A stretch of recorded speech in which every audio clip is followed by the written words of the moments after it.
Good afternoon and welcome to TalkSports. It is our weekend program, Saturday Sports Special to be exact.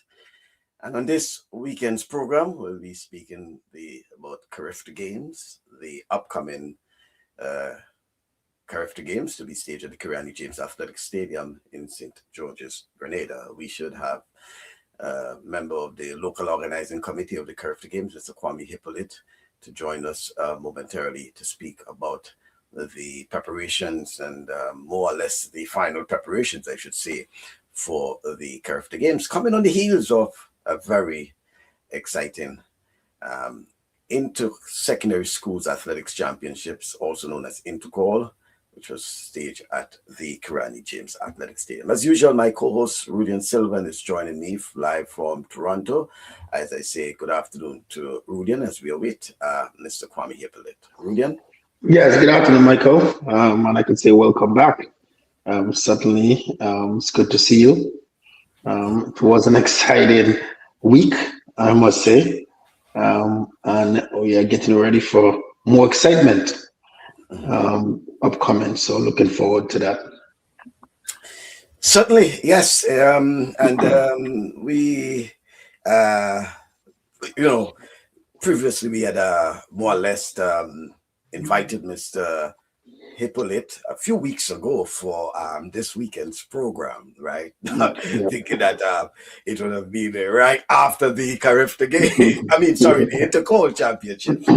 Nevertheless, CARIFTA is important, and we know that come next week, and the folks for the CARIFTA games will be much more. They'll be really engaged because it's more or less almost a weekend before, right? Before, yeah, So yeah. we want to give them that opportunity. However, I can tell you that on the program for next week's program, we'll definitely have the coach of the St. Andrews Anglican Secondary School, the historic uh, championship, right? He's also the coach of Altitude Track Academy. By the way, when we invited Mr. Simon to the program, we had invited him as the coach of Altitude Track Academy, right? And that's what, yes, and it was a few weeks ago we invited him on the program as the coach of the Altitude Track Academy. Coincidentally, he's the coach of SAS, and he will be joining us for that. But let me take the opportunity to welcome Mr. Kwame Hypolite. He's the chair of marketing and media for the CARIFTA Games 2026. And Mr. Hypolite is one, no stranger to the program, two, no stranger to the CARIFTA Games, and three, no stranger as a member of the LOC.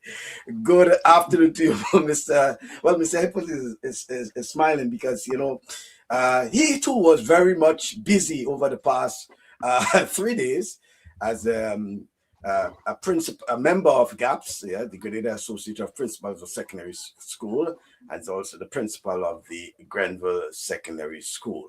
And, he is sort of inside of, I mean, he's in a tangle. Let me explain to that. You'll continue smiling, Kwame, because Kwame is affiliated with Trackblazers, which has a big and wide base in St. David, where he is from, by the way. But he's also the principal of Grenville Secondary School, right? And Grenville Secondary School, no doubt, was in the midst of a big celebration for the parish of St. Andrew come yesterday. Kwame, welcome. Lots to talk about. I was just giving a little teaser, but lots to talk about. Welcome, Kwame. Good afternoon. Thank you very much for having me this afternoon. A lot to tease about. I think you even forgot to mention even the jam that I am often in. I was a former coach of St. Louis Catholic Secondary School, especially in the male division. Adding to that, also having moved on to the J.W. Fletcher Catholic Secondary School Right. at one point in time. Yeah. So it's it's a job. In fact, for more than a decade, right? You the Absolutely said. yeah, But right. I think, but what is most important that all my love and 100% support goes behind my athletes and my school, the Grenville Secondary School. That's interesting. Yes, indeed, and no doubt well, and let me just say while you're there too, congrats to the members of GAPS, the Grenada Association of Principal of Secondary Schools. I think a lot of work goes on behind the scenes. Mr. Andal spoke about it when he was on the program about 2 Saturdays ago. And, we hear a lot about the criticism. Most times we hear about the criticisms, right? And we don't hear about what's actually. And sometimes, too, I think it's because probably the principals don't say much, but quite a bit goes on behind the scenes to get the intercall to what it is, in terms of, all the various committees that have to be in place.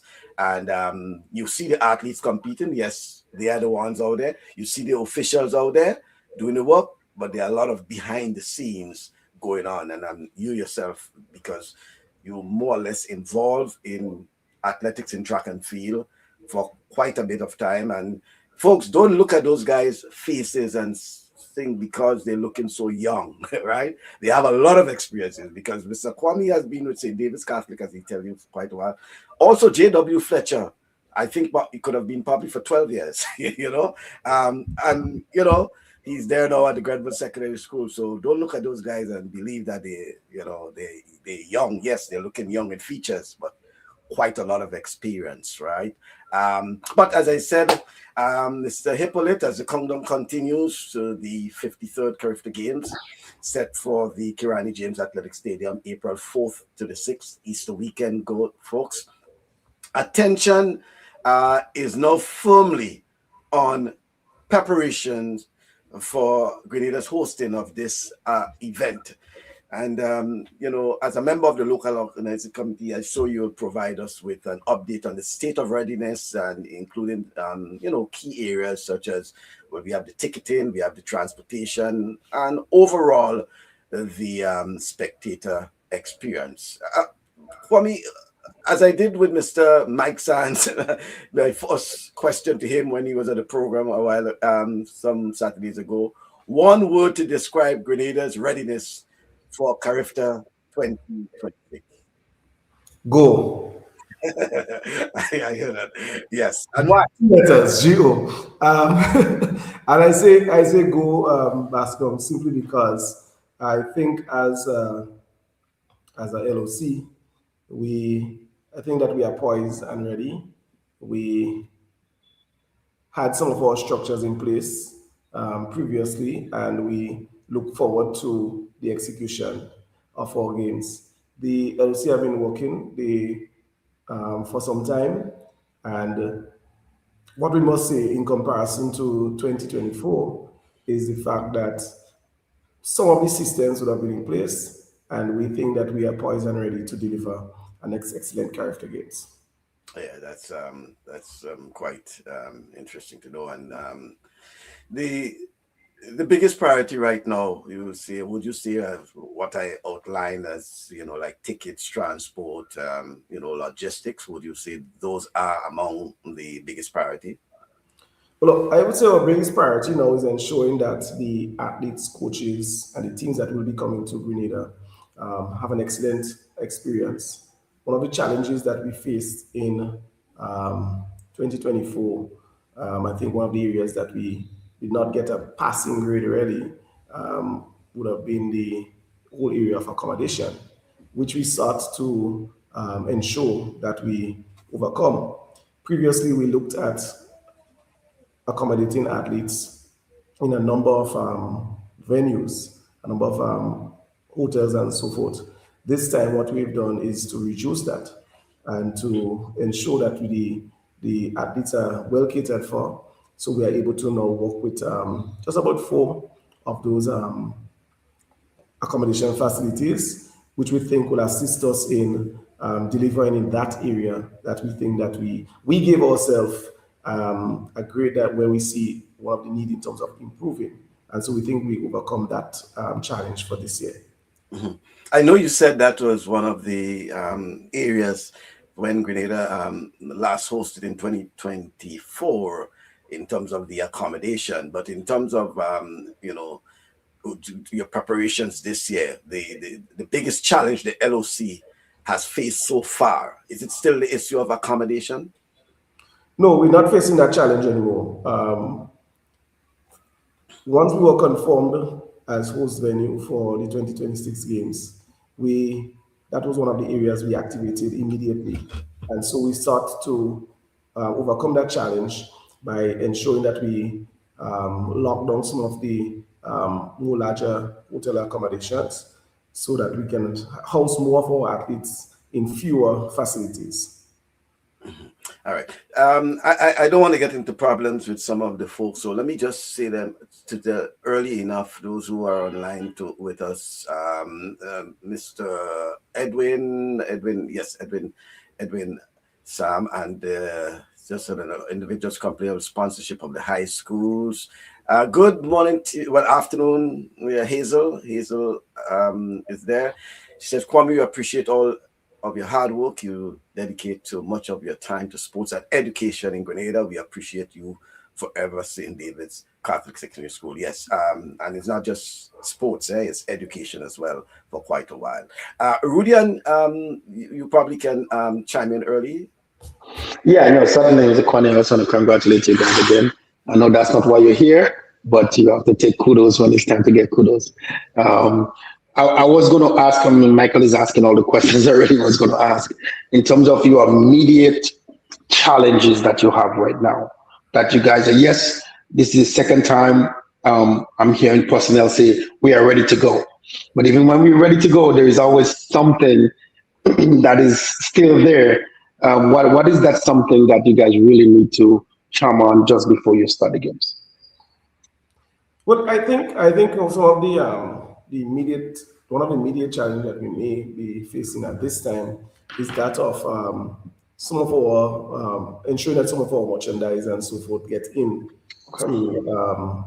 before the games. We are working on all avenues to ensure that we are able to meet that challenge, and some of our local vendors in the area of shipping and so forth, they would have stepped in to see how best they can assist us in meeting that challenge. I think that is really and truly, because if we go through all of the areas, we looked at, first of all, we take it in terms of the execution of the games. We look at the intercall games and the level of execution that was done by the officials of the Grenada Athletic Association, super. So we see that they would even step up more, because I would tell you that some of the officials at the intercall games, we still have others to come in, more of the experienced ones to come in to assist at the CARIFTA level. When we speak to our protocols for transportation of the athletes from the airport to the hotels to the facilities, Ms. Prudence Lewis and her team, they're working very hard in ensuring that we have an efficient system. The Royal Grenada Police Forces working closely with us to ensure that they can assist us in the transit of the athletes to the games. So one of the questions that was asked last week was challenges on like the Sundays to get Patriots to the games in terms of transportation. Is that something you guys looked into as well, or is it? I know it's up to the public, it's up to the bus drivers. Is that something you guys kind of look into, to seeing that people coming from the far parishes who want to enter the games can come in terms of transportation? Well, I would have seen that concern also last week. And one of the things that we noticed from an athletic association standpoint is that when we have the national champs and so forth, the patrons that we receive on Sunday, that amount have been growing in large numbers. What we found happening is that in recent times, many persons are now own vehicles. And so a lot of our patrons have been carpooling in some instances to get to the stadium. What I know that our secretariat have done or will be doing in the coming weeks is to liaise with the bus associations so that they would be informed of the magnitude of which our games are going to be had, as well as to see how they can assist us in providing some level of transportation to the facilities on the days. But mind you, if we look at the 2024 CARIFTA Games, the stadium was filled on the last day of the games, which would have been on a public holiday, and that in itself speaks to the level of commitment that our public, the Grenadian public, have for track and field. We look at the intercall games on the last day, and I go all the way back when we had the bus strike a few years ago, and you had intercall, you still had a packed stadium at the game. So the all of our people is that no matter how, once it's track and field, we'll get there, and then we might hurt our head as to how we're getting back thereafter. Certainly, people will find a way to get to the stadium. And even dealing with the logistics stuff, and you talk about the logistics stuff, what about dealing with the stadium or on the field itself? Is there anything that need to get done just before, anything that needs to be fixed, anything that needs to be updated, anything that needs to be done?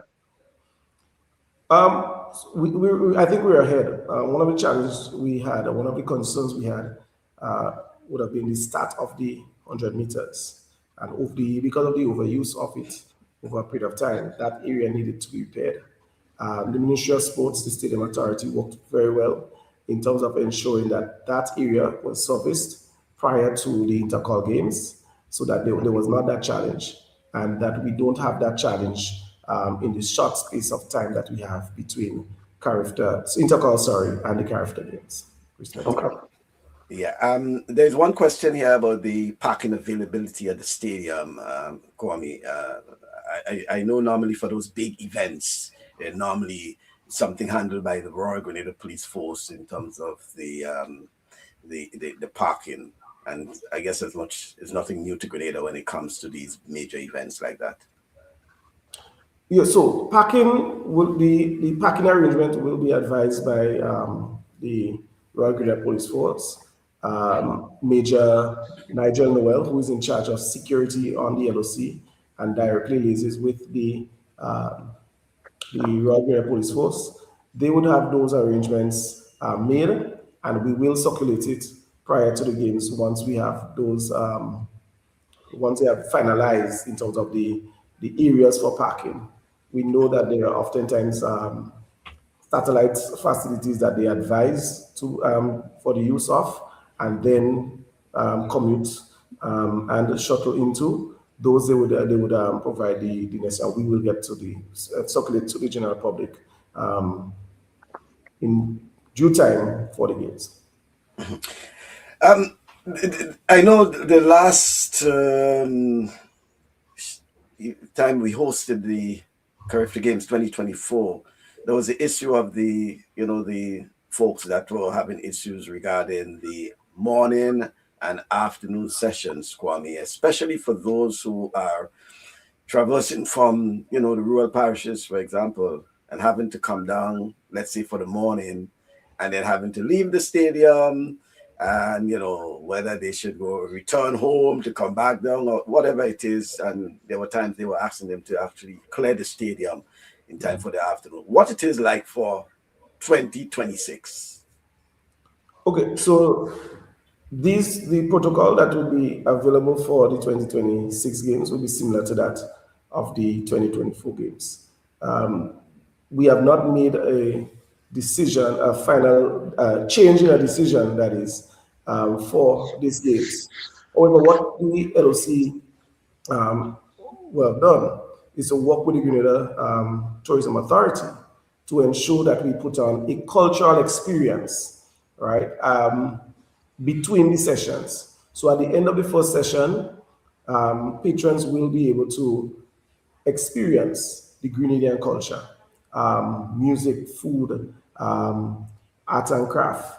And so that time can be used as a means of entertaining, so that it will allow our security personnel to do their bit for the second session. So the Grenada Tourism Authority, they're taking care of that aspect. And so we know that they will put on an excellent session, excellent event for patrons. This was one of the areas that in 2024, the we had high commendations for our, even our local patrons and our officials. They was happy. They enjoyed the cultural village last year. This time we were giving you a cultural experience. Yeah, yeah, and because I recall folks were saying that they're coming to experience Grenada per se, and some of them Yeah. coming and in the stadium, for example, is the same fried chicken and fries and these sort of things, and no Grenadian food, for example. So where's the culinary, the arts and crafts and whatever it is? Chinese even suggesting establish a tent city outside the stadium closer to Wesley College. I think they had used the area between both stadia, right? The that Yes, area so, there. so yes, the area between the stadium, actually, avenues have been explored for an even bigger area for the hosting of the cultural experience. Um, in addition to just ensuring that we have the local food and so available, but because of the short time span that parents traveling with their sons or daughter for the CARIFTA Games would have in terms of coming in late Friday and might be leaving as early as the morning after the event concludes, is the fact that we're going to have some local art and craft available so that you can get your souvenirs and your CARIFTA memorabilia to take back with you after the games. Okay, and for clarity, Edwin is asking, will you be able to leave the stadium and return during the games? That one area that I would have to get back to as it relates to whether all exits are final. But for most of our games, it's all exits final. Final, But yeah. I'll take note and circulate. Yeah. Right. Roger is saying, Roger, good afternoon. Good afternoon. Can't say much there. I'm licking my wounds. Yes, I know you're probably sleeping somewhere outside because, Roger attended the Grenada Boys Secondary School. His wife attended St. Andrews Anglican Secondary School, SAS. So every year there is some sort of problem between both of them for that period, so I can understand. Kellen and Twine, good afternoon, Mike, Kwame, Rudian, still celebrating our double victory. Kellen, great. And he says, great is the St. Andrews Anglican Secondary School. That is copyrighted, my friend. That is Michael, I copyrighted. think Elon needs to um, edit that to say School of Excellence. So that Something like that, that's yeah. I've been using for the years. Yeah, yeah. In terms of the cricket stadium, what has been used for this year during the We are not games? using the cricket stadium for any of the major aspects of our games this year. We think that or now that we have in place the full use of the athletic stadium as well as the warm venue, that we'll be using only those facilities for the games. Oh, okay.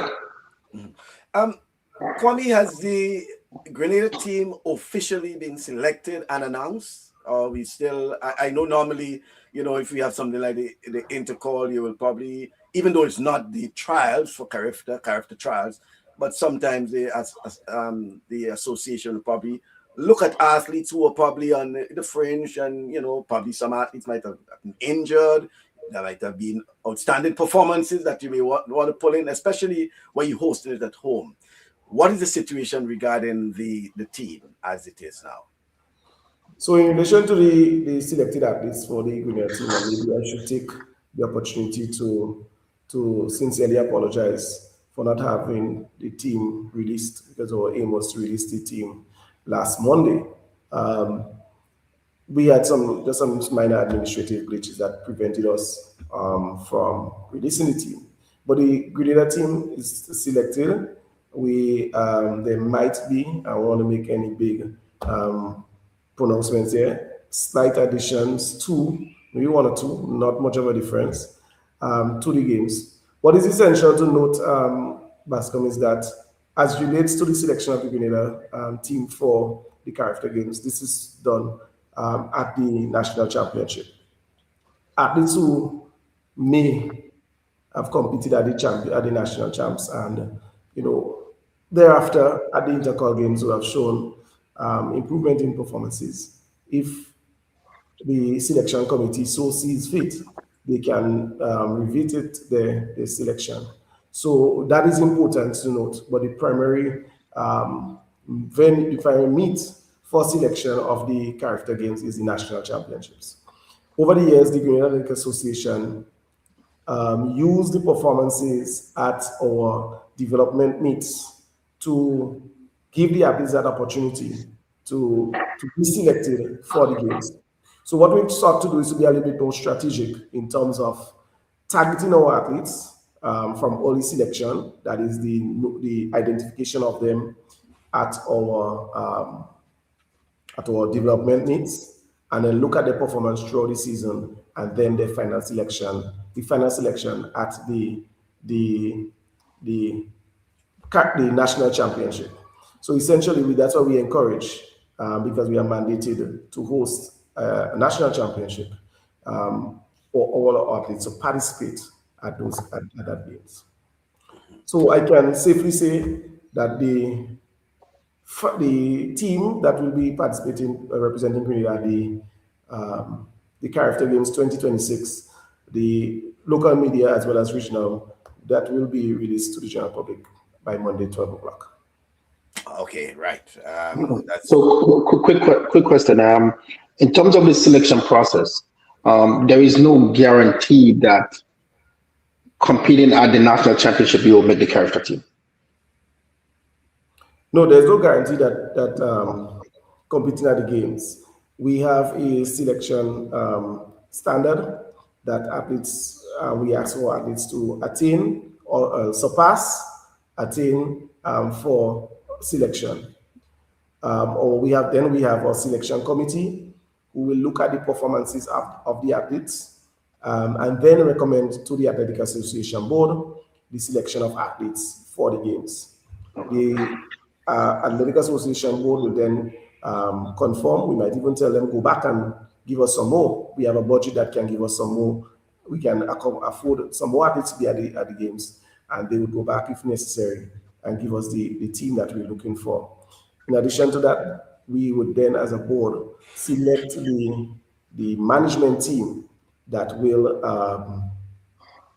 will be managing the athletes over the few days. What I can safely say is that the manager of the Grenada team for 2026 is Ms. Kathleen Victor, and the head coach is Mr. Wayne Maxwell.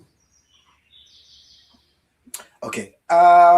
So Roger is saying, it's my understanding that horns typically used by patrons at Intercol would not be allowed at CARIFTA, but I have seen and heard it at other large athletic games worldwide. Should we have considered using the hush signals over stadiums, PA system, like Olympic Games? Why not embed this new culture that will also augur well for Intercol games? The horns, Mr. Hypolite. So the horns, like in 2024, will not be permitted for the CARIFTA Games. We made that decision in 2024 simply because the horns are very close to the starting system that we are using. And when we tried the hush signal at our national champs, we still had irresponsible individuals who was tooting those horns close to the start of the race. And in some instances at our 2024 games, there are a lot of hiccups with the start. And we really and truly did not want that. And so that's why we were forced to make that decision. What we welcome is our traditional means of celebrating at our stadium. And we saw that came out so well at our IMA relays. The drums, conch shells, the steel pan, the snare drums that our schools have been using in recent times. So this is what we encourage.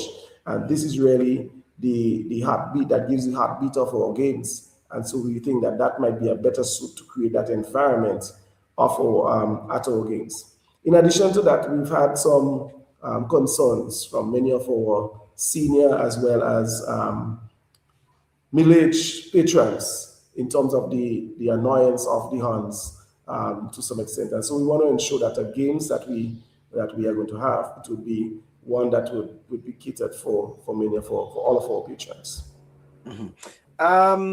Right. Chenny is saying, Mike, I'm keen to digest a bit to find out from Mr. Kwame Hypolite his take on limiting athletes during the intercall as per the president of the GAA. I see Trinidad is bringing more athletes than we are as the host. Well, the team hasn't been announced yet, Chenny, so I don't know if Should that's we going to have be some true. inside information? Yeah, Should be a that's very what I'm saying. inside, Chenny, should be a very inside the person. team will be announced on by Monday, right? Would it have been best to consider some of the top performers at the last chance at seeking glory at home, never mind the standards set? I'm trying to, well, he's basically trying to put the point that having more athletes, even though we're hosting it, instead of limiting in terms of the standards, etc., because we are hosts, we probably can give them an opportunity to compete, even though they have not achieved the standard. Well, I don't know that we are necessarily having a smaller team than Trinidad, but if that is the case, I'm certain that Mr. Joseph would agree that we would certainly want quality over quantity. That the quality of athletes that we will have will certainly surpass the expectation our of our public. In addition to that, the our standards have been set in such a way that even the athletes, once they reach the standard, should at least make the finals of the CARIFTA Games based on the historic trends of the CARIFTA Games. In addition to that, the Guinea Athletic Association and the CARIFTA Games caters not only for athletes who's in school, but we have a number of athletes who's eligible for selection outside of our school system. And so that is one of the reasons why we encourage the participation at the national champs, because it's kind of unfair for some of our athletes who's not in our school system to have that just the development meets and the national champs for selection. And then we have the other athletes in our school system getting that additional. So we try to ensure that we have a level playing field. And that's why we've encouraged the participation of at our national champs, in addition to the other development meets that we've seen. And I can tell you, Mr. Joseph, that the athletes who've been participating at the national champs and our development meets are the ones that we are seeing massive improvement in over the period of time. Just look to Ian George. That's all it is. Yeah, and I'm glad you made that point, because I was explaining to someone the this if the selection for the CARIFTA is on intercall, you will be disenfranchising a lot of athletes, because there are a lot of athletes. Intercall is for secondary school athletes, right? There are athletes who are not attending secondary school, but within the age, some of them probably at TMR, County College, etc.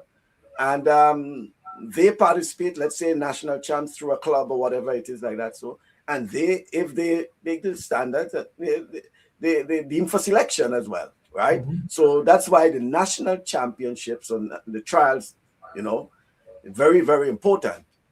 Other meets, as Mr. Kwame is explaining, and the development meets, and I like your segue there in terms of the development meets. Folks, we have to give the credit to, and as I said it, a couple of times before, for those development meets organized by the Athletics Association. What we have seen is that the athletes, and you just name one, but there are a lot of athletes whose name have been called in over and over during the intercall. If you check back, their names have been called in during the development meets. But the thing about it, folks don't follow the development meets as they do when it comes to relay and national champs and intercall. But if you follow the development meets, these are the athletes that have been competing, whether it's in late December, early January, all those development meets around the island. So I think it's just that if it can, I mean, it is a means of expense, it costs money, etc., etc. But it's something that they can have more and more of. You will see the development of our athletes over a period of time, right? So, Um, Michael, let me ask, as like a segue in that. So, Barbados, CARIFTA team have their protocol that the athletes must compete at two of the meets, the qualified meets. It doesn't matter where they are because I had an athlete that I had to take a month of school here in Canada because he had to be at those two meets to make the character team for Barbados. So how about the athletes who is in the United States, who goes to school, who is in the age bracket, or even Grenadians on a whole who is abroad in terms of who do they get the opportunity to make the team? Do they have to be in Grenada? Do they have to be at the national championship? How does that go for the future? This year is done gone already. There's nothing we can do now. But for the future, how does that work? So what we've always done in relation to the selection of our athletes for the character games is that the athletes outside of Grenada, their performances are considered for selection.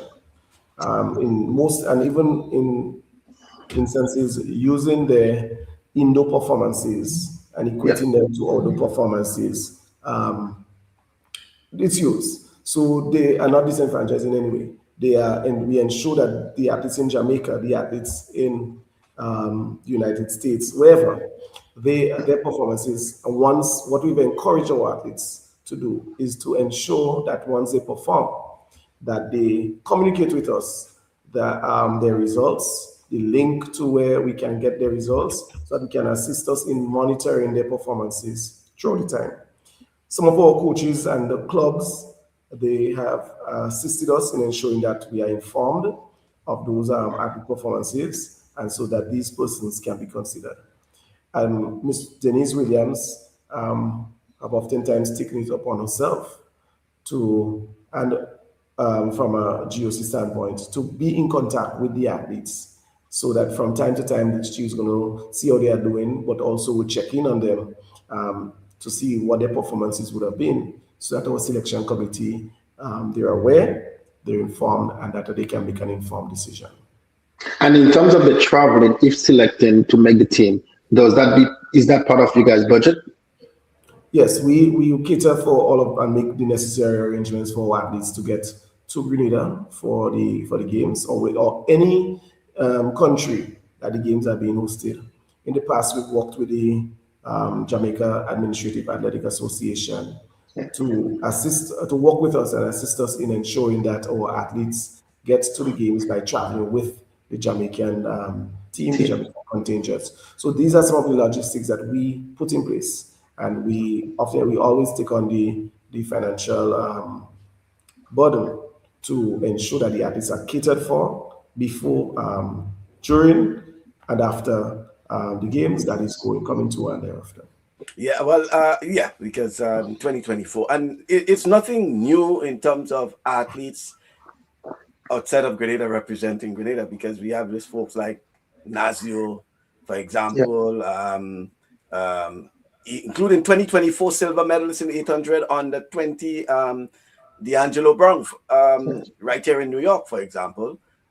Yes, when he, took silver, very competitive on the 20 boys, 800 meters. So it's nothing new. I think there is already an established protocol regarding athletes who are outside of Grenada who have not been able to compete in, for example, the trials, the monitoring of their times and all these things like that. In fact, it goes as far as I know, even with the Indo championships, there's a sort of conversion, for example. Yeah. if you're running indoors, these sort of things like that. So In addition to that, mhm. we've worked very closely with many of the schools, the coaches in many of the universities, colleges, to ensure that we inform them of the athletes' possible selection, their selection, and are working with them in ensuring that they get back. We have them for the games. In some instances, we sometimes we have to give leeway to the schools and the athletes schedule and so forth. Even working with the agents of the varying athletes at the senior level So it's a sort of good working relationship that we've had with many of the stakeholders, and something that our general secretary and president work very closely in ensuring that we have the best athletes at some of our competitions. All right. Kellon, I'll try to get some of your questions, which more or less to intercall closer to the end of the program. We tried to get as much in, with CARIFTA Games here. But in terms of this, well, spectators in particular, but from the start on the 4th of Yeah, April, Saturday. Yeah. Saturday, the 4th of April. What time are you looking at if you have a schedule? Whether it's 9 o'clock, 9:30 in the morning. I think Edwin earlier asked whether it will be similar to that of the. I think he was using 2025 would have been Trinidad, because I know every games they may have more or less events. I think we know at 68 events, if I'm not mistaken, 68 events for the past 2 years. What it is like for the schedule starting on the 4th of April. So the listing of events remains the same from 2025. That is with the inclusion of the decathlon and the multi-event for the under 17 male. So the list of events remain the same. The schedule, there would have been some slight variation in the schedule from the last character games, and that is looking at the schedule and ensuring that it's making tweaks so that the athlete experience is would have been improved. The schedule will be made available prior to the championship. There are still some technical things that will be worked on with the technical delegate as well as the management of our games, the games director and so forth here locally, before we have the final schedule published. But what I would say is that the LOC in the coming weeks, will have information available. We are going to encourage the local as well as we call it regional, international, to get onto the Facebook page of the CARIFTA Games, CARIFTA Grenada, and then they will have all the information available via that medium and platform. The regarding our when Mr. Sands appeared on the program, gave us hint that some of the top officials from World Athletics expected here. Any confirmation that they will be, including the president, and I think he mentioned at least some vice presidents as well. Yes, well, I can confirm that the president of World Athletics will be at our championship. So we're happy that he's able to do so because he missed the 2024 games. And I think the Grenada Athletic Association in recent times have sort of lived up to his mandate as it relates to Athletic Association, involving more people into the sport, involving more fans, and a greater experience for our athletes or all our stakeholders. So I think him being at the games would sort of assist in putting an icing on the legacy that he bring forth for the world athletics. Yeah. Can I enter with my cooler? So Duncan, the protocol of the 2026, the 2024 games also apply in terms of breakable bottles and so at the stadium, and having to go through the necessary security checks. But I know our finance committee, along with the GA secretariat, is working closely with our vendors to ensure that we have a variety of things at the venue, that's inside the venue, for our patrons. Yeah. Is there an official replica for the games? Notwithstanding, I have seen many print shops have already been selling items. Official replica for the games. So we have a number of merchandise items that will be available for the games. We are working closely to have them in Grenada and starting to sell prior to the games. They will be available at the cultural experience site throughout the duration of the games. The As you know, the mascot that we're using for this game is the female version, the Welsie, female version of Welsie. Um, Many persons have nicknamed her Welsa. So our mascot will have items and merchandise available for the games throughout the duration. Right. Okay. Another one is that does the athletics team have an official backpack? Maybe I can sponsor a few to the athletes only. Well, the Grenada Athletic Association have always worked with many of our sponsors to provide um, see how we can assist in one way or the other our athletes. We, as you know, our local, we're sponsored officially by Puma, and the athletes will be outfitted for the championships for those games. But Mr. Joseph, we can certainly have a discussion as to how best we can channel the support for the games. Backpack ready or not? Kwame with some lyrics there, man. Yes, Jenny. Tropical shipping backpack. Kellon, I'm very disappointed that Grenada doesn't have participants for the pole vault for the CARIFTA Games. I hope I'm wrong on that, Kellon Antoine. But Kellen again seems to have some inside information that we don't have. But I can't confirm at this point whether or not we will have a participant at the games in the pool vault. What I can say is that that's an area that we've identified as part of our strategic plan in terms of ensuring that athletes are competing. Over the years, our strategic plan involved increasing the number of athletes and so participating in the hurdle event. We are happy that we are able to get to a point where we have a satisfactory number of athletes participating in the hurdle event and working towards improving the technique and support of the athletes in that area. The pool vault would have been identified, and that's another area which we are now working towards ensuring that athletes we have representation at that level. We're happy that Cut Phillips is back, who is home now with us, coaching on the local level, and that we've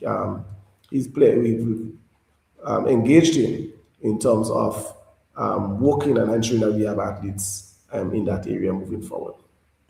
Yeah. Any opportunity for individuals in the diaspora to obtain merchandise? Not at this point in time. Once we have available, what we normally do is to work with our secretariat. Once we have the interests shown, whether it is on our social media platforms or directly with members of the LOC and subcommittees, our secretary will work closely with our secretariat to service the same. Another question, is there a comprehensive list of do's and don'ts for fans available online? We have a comprehensive list that the Royal Grenada Police Force provided for us. Actually, I edited and made some edits to that press release during the intercall games, so that will be so slowly passed on to the media for publishing in due time. Right. Any more? Yes. As I said, the Athletes Commission will also have an athlete engagement and wellness hub for the Grenada CARIFTA team during their camp. We are excited about this initiative. And Shani said, kudos to Kwame for releasing clear, concise details on this program. Never disappoint in this area. Talking about the camp, Mr. Hypolite, when your folks expected to go officially in camp for the CARIFTA Games? I know there have been a series of pre-games camps, having the guys together for a while. I know there was almost a 1 week camp in Palmis, that's Nulo, some weeks ago, and they have been having these sort of mini camps. But when they will officially go into camp? So the athletes is going to camp on Friday, next Friday. They will that camp will go over the weekend period up to Monday. Thereafter, we'll have the introduction of the team to the general public. We'll have a media session introducing the team to the general public. public, sorry, they will at that time the athletes will receive their gear, the competition gear, and so forth for the games. They will return home for their final preparation and so forth, get themselves ready for the character games, and then return to go into the games village for the games, the Friday, Thursday into Friday. So that's the sort of schedule that the athletes are working with. During that time, the expect what will be happening is that the athletes will engage with a number of stakeholders to improve themselves in varying areas. In addition to that, the relay teams will be done honing their skills for the relays as well as our field event athletes, working on the improving their technique and whatever way we can get an additional distance or two from them to put them, place them poised to get a gold medal at the games. So that is what the management team as well as the coaches they have planned for the athletes over the period of time. Well, I'm glad to hear that because one of the things I've been doing with some of the athletes who I've known have gained selection based on their performances for the during the trials. What I've been doing with them over the past 3 days during the CARIFTA is actually speaking to them regarding public speaking. I've met a couple of them and I listen to them, and I'm telling you, some of them they have improved over what I've heard from them probably last year during the season to now, and giving them little tips and things like that. So, and I think it's a good opportunity during that period, as you're talking about, to ensure that they are not just physically but mentally ready for the games. Not just public speaking, but there's some. I think you have a support team that can speak to them on various aspects, how to carry themselves, all these sort of things. Yes, there's the media component, the public speaking component, but there are other components to make an athlete successful. We're talking about do's and don'ts for the public. There are also do's and don'ts for the athletes themselves, especially when they get into like camps and things like that. So, having phones, for example, or being on social media late in the night prior to a meet, these sort of things like that. So that's good, Kwame, in terms of getting those athletes. And so for someone like you who have been around national teams in terms of traveling with them, I'm certain that these are things that you will understand. I have a question, Michael. Go ahead. For as Grenada, the host country, most of these athletes have personal coaches. How is there coaches passes for them? Is there a pass for them? Is there how can they, because a head coach is a head coach representing the team, but he's not the coach of that athlete. So the athlete's been having the coach for the whole year. How do those coaches, get in there so that they can, especially on the field events part of it? So in relation to that, we take our guidance for the CARIFTA Games from NACAC. And the tradition at many of the CARIFTA Games is that the personal coaches or the individual coaches of athletes are not necessarily catered for at this level. So from a Grenadian standpoint, the coaches are permitted to engage the athletes during the training sessions, during the times that they are training while at the camp or the training sessions of the national team. However, for the duration of the games, the athletes, the care, safety, and concern of the athletes squares into the manager of the team as well as the head coach, along with the number of coaches that would have been selected. What we do as an athletic association is that we try to be a bit strategic in our selection of coaches based on the composition of the team in relation to in terms of the type of events and the coaches that possibly works along with the athletes. So we take our guidance based on the literature, but that have not been a component of the CARIFTA Games, and so we're guided by those protocols. Chenny is saying an idea for CARIFTA to consider in the future is to allow the host country to arrange a sprint race, possibly 60 meters, male and female, under 13, CARIFTA's future. And yeah, that's I, I don't think we that's that idea was ever laid at the CARIFTA Congress. What I know NACAC have encouraged is the inclusion of the para athletes para athletes, with special needs, special needs. Yeah. where providing an avenue for them at this level. And if we look futuristic, and the decision of NACAC in this instance is to maybe possibly in the future see the inclusion of para events at the CARIFTA Games. Um, I'm not going to preempt anything, but based on that, that support they've been giving to the federations, the para federations throughout the region. In addition to that, many of the member federations of NACAC, the United Association, I know in one instance, and the St. Vincent Federation, giving support to the para community in terms of participation at the varying meets. And he's also asking, will there be a magazine of our local team to allow fans to do a small read up on their performance leading up to their selections? Yes, I think very somewhere we have a team working towards a magazine. As to the contents, I would not wish to think that for this time. Yeah, and I think we have to move to the sort of the digital aspect of it now, because I know there are some games where you go and you can scan a code, and you basically, it's not so much of a hard copy again. You scan a code and you have all the information on your phone, whatever it is like that. So if you have it digital as an idea, I'm just saying that it means that folks even outside in the diaspora can also have an idea of what's happening.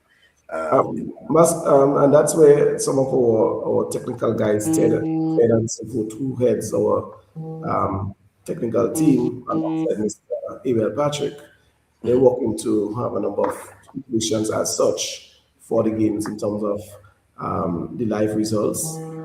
Likewise, various codes to access the schedule, photographs and so forth coming from the games. So a number of things, little initiatives are being explored through the games. Many of them may not be seen by the general public. So, for example, in our warm-up area, we have an innovative way in which we have at 24/24 games have been allowing athletes and coaches to view our call times. So there are bits of technology that we have infused into our games, and especially those at the regional level. And Ted and support the guys who work on the technical aspect of things have been infusing in many of our competitions. If we have to summarize what fans can expect, what would you say? What fans can expect at CARIFTA 2026 in Grenada? Bascom, I don't want to say it, I just want them to go back to the 3 of CARIFTA 2024. I'm not even going to tell them look at 2025. Because I think we had more energy, more vibe, more spirit, and more Caribbean unity in the mix of people throughout the stadium. You did not necessarily see sections of people, but you see a conglomerate of individuals. That is what CARIFTA 2026, in my opinion, will be for the Grenadian people. We encourage them to go out and get the tickets now.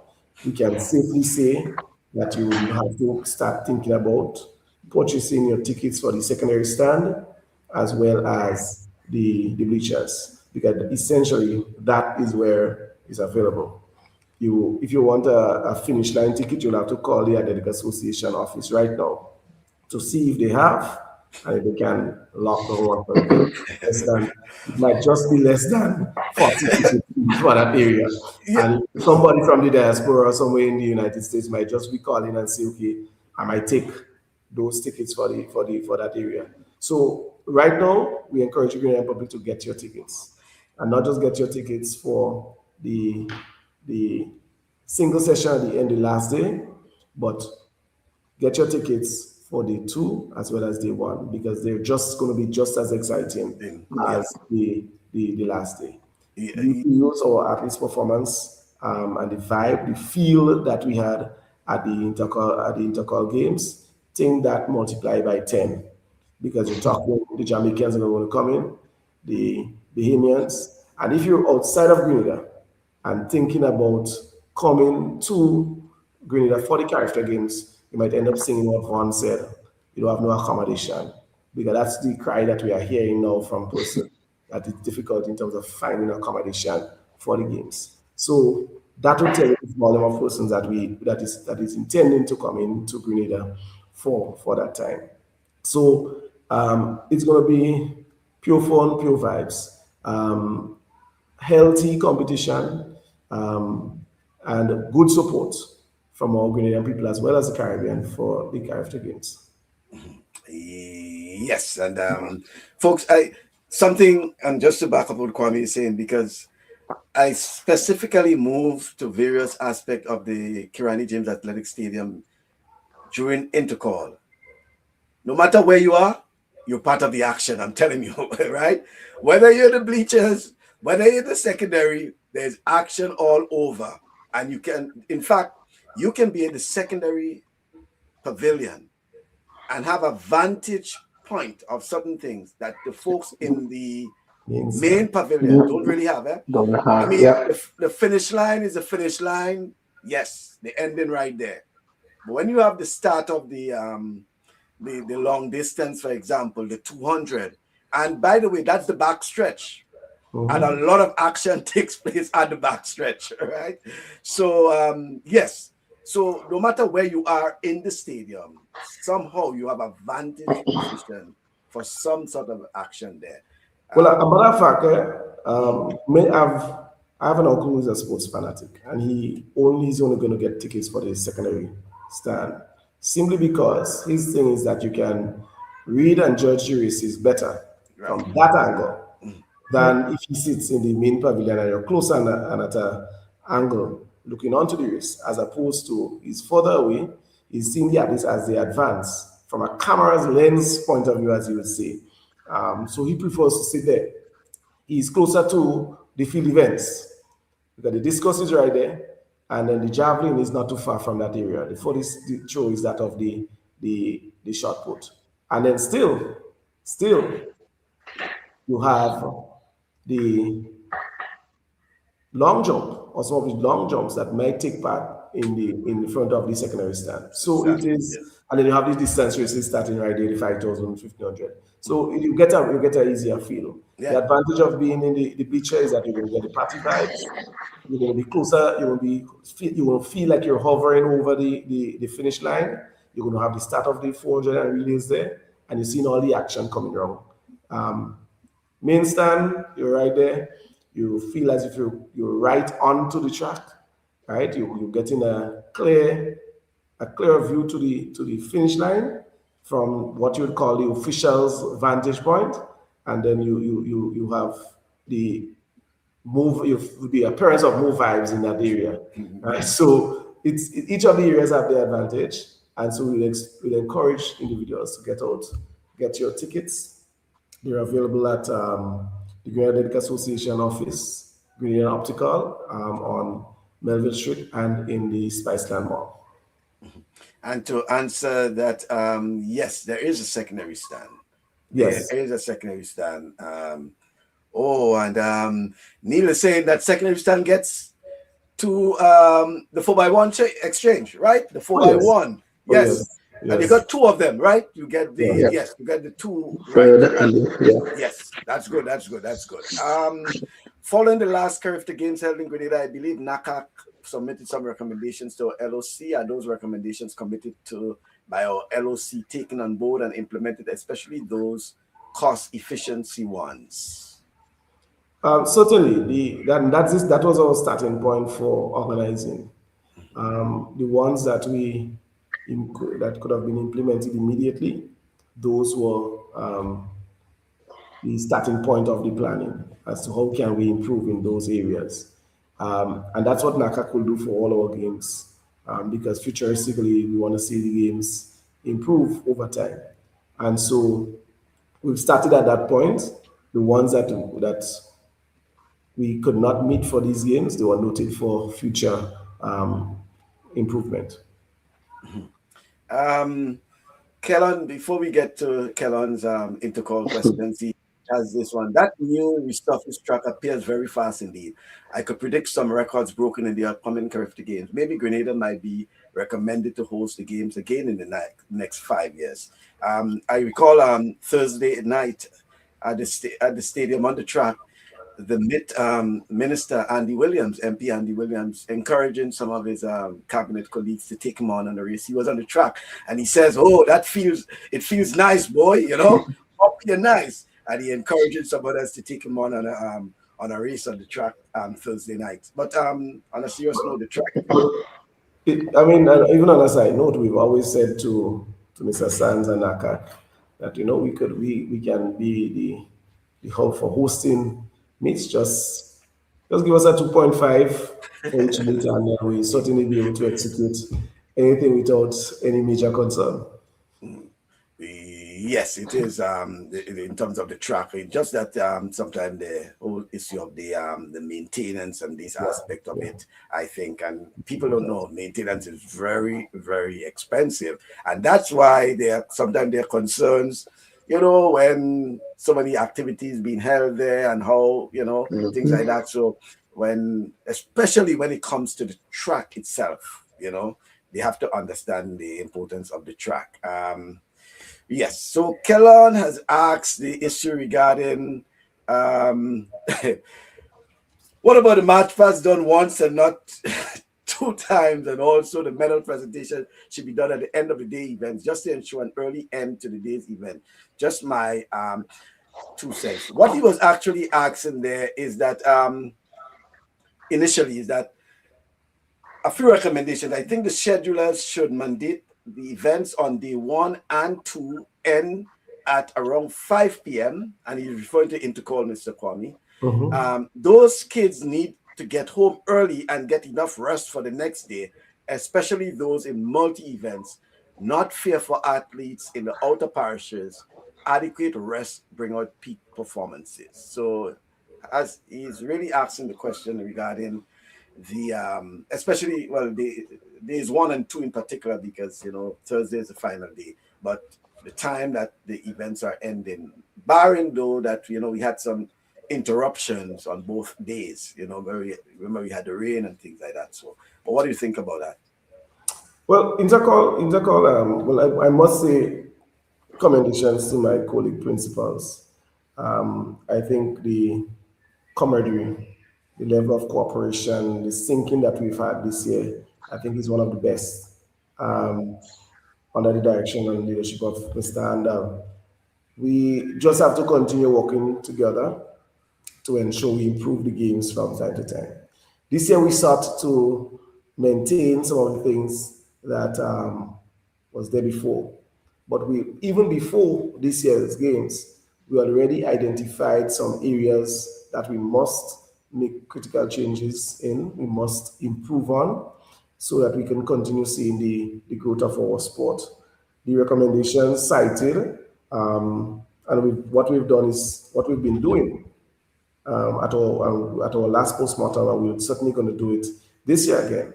That we're going to take all of the things that people have been recommending, and we're certainly going to look at them, examine them, see if we can be strategic in its implementation, see if it is feasible, see if it is something that we can put in. We are not going to make hasty decisions as it relates to the championships and the product that we have now.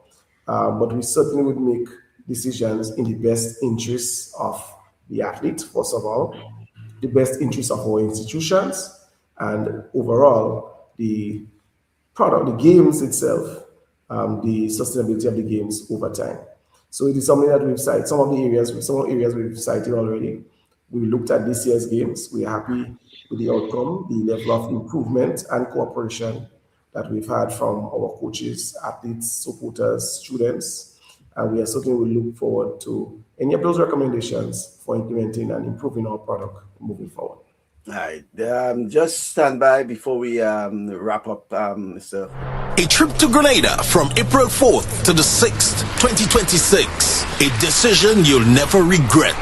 This isn't just any destination. It's where passion meets performance. Welcome to the 53rd CARIFTA Games, hosted at the iconic Kirani James Athletic Stadium in St. George's, under the theme, Passion Drives Performance. The best of the Caribbean's junior athletes will compete in electrifying track and field competition. Organize now and be part of an experience like no other, where talent, passion, and perseverance come alive on the land of 100,000 jab. Feel the passion, celebrate the performance, and create memories that will last a lifetime in pure Grenada, the land of warmth, spirit, and unstoppable energy. Welcome to the 53rd CARIFTA Games. Whenever happy to see me, nobody is strangers, one big family.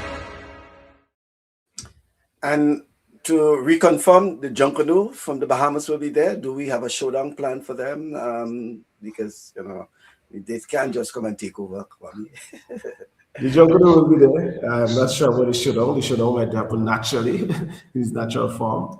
But it's certainly that we're ready. And I just want to take the opportunity to recognize the hardworking persons of the hardworking people of the local organizing committee, chaired by Ms. Villabruno Victor, Deputy Chair, Mr. Aaron Moses, and who also ensures that all of the expectations from a government standpoint are met.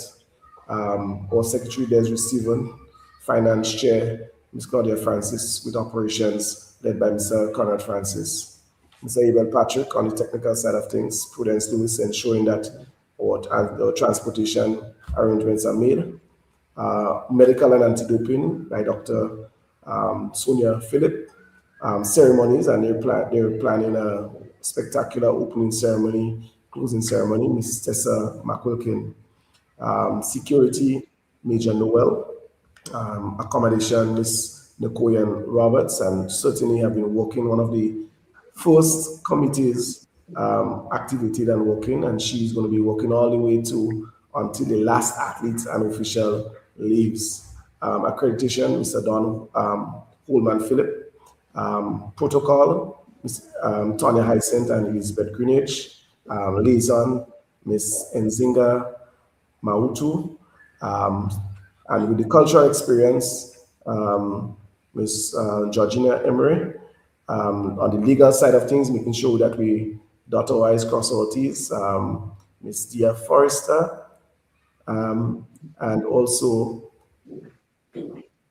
Mr. George as our advisor, and ensuring that we meet our expectations from time to time. So, but you didn't call your name. You didn't call your name yet. Well, yes. Media team led by myself.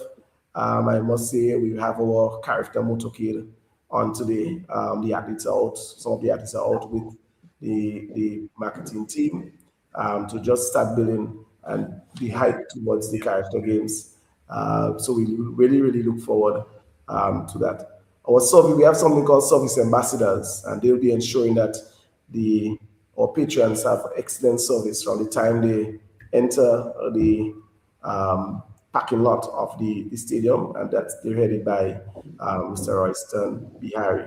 So it's a diverse team, and we really look forward to the sort of events that will be put forward on the day. I want to take the opportunity to also note, Michael, that these games, having now had the closure of our portal for regional and local media, and we can safely say that we'll have over 30 media practitioners from the region and over 20 local individuals who will be working towards ensuring the information gets out on the championship.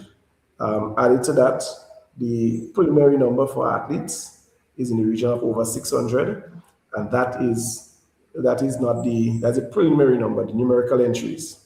And we're just waiting for the final number of athletes based on registration. Um, that we are thinking that will go in the region of over 700 athletes. And that, let me just say, quantify here, 700 athletes and coaches for the championship. So, and we're talking about the best in the region, as well as the future stars of world athletics.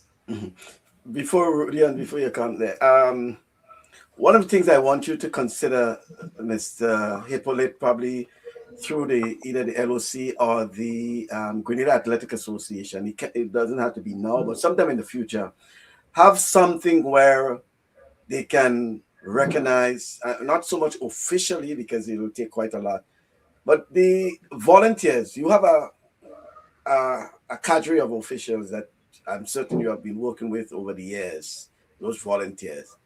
And they may not all fit into the category of a national sports award, for example, but somewhere where you can recognize their effort, even if it means just a little social, for example, a little get together, whether it's at the stadium or something like that. Bring them in.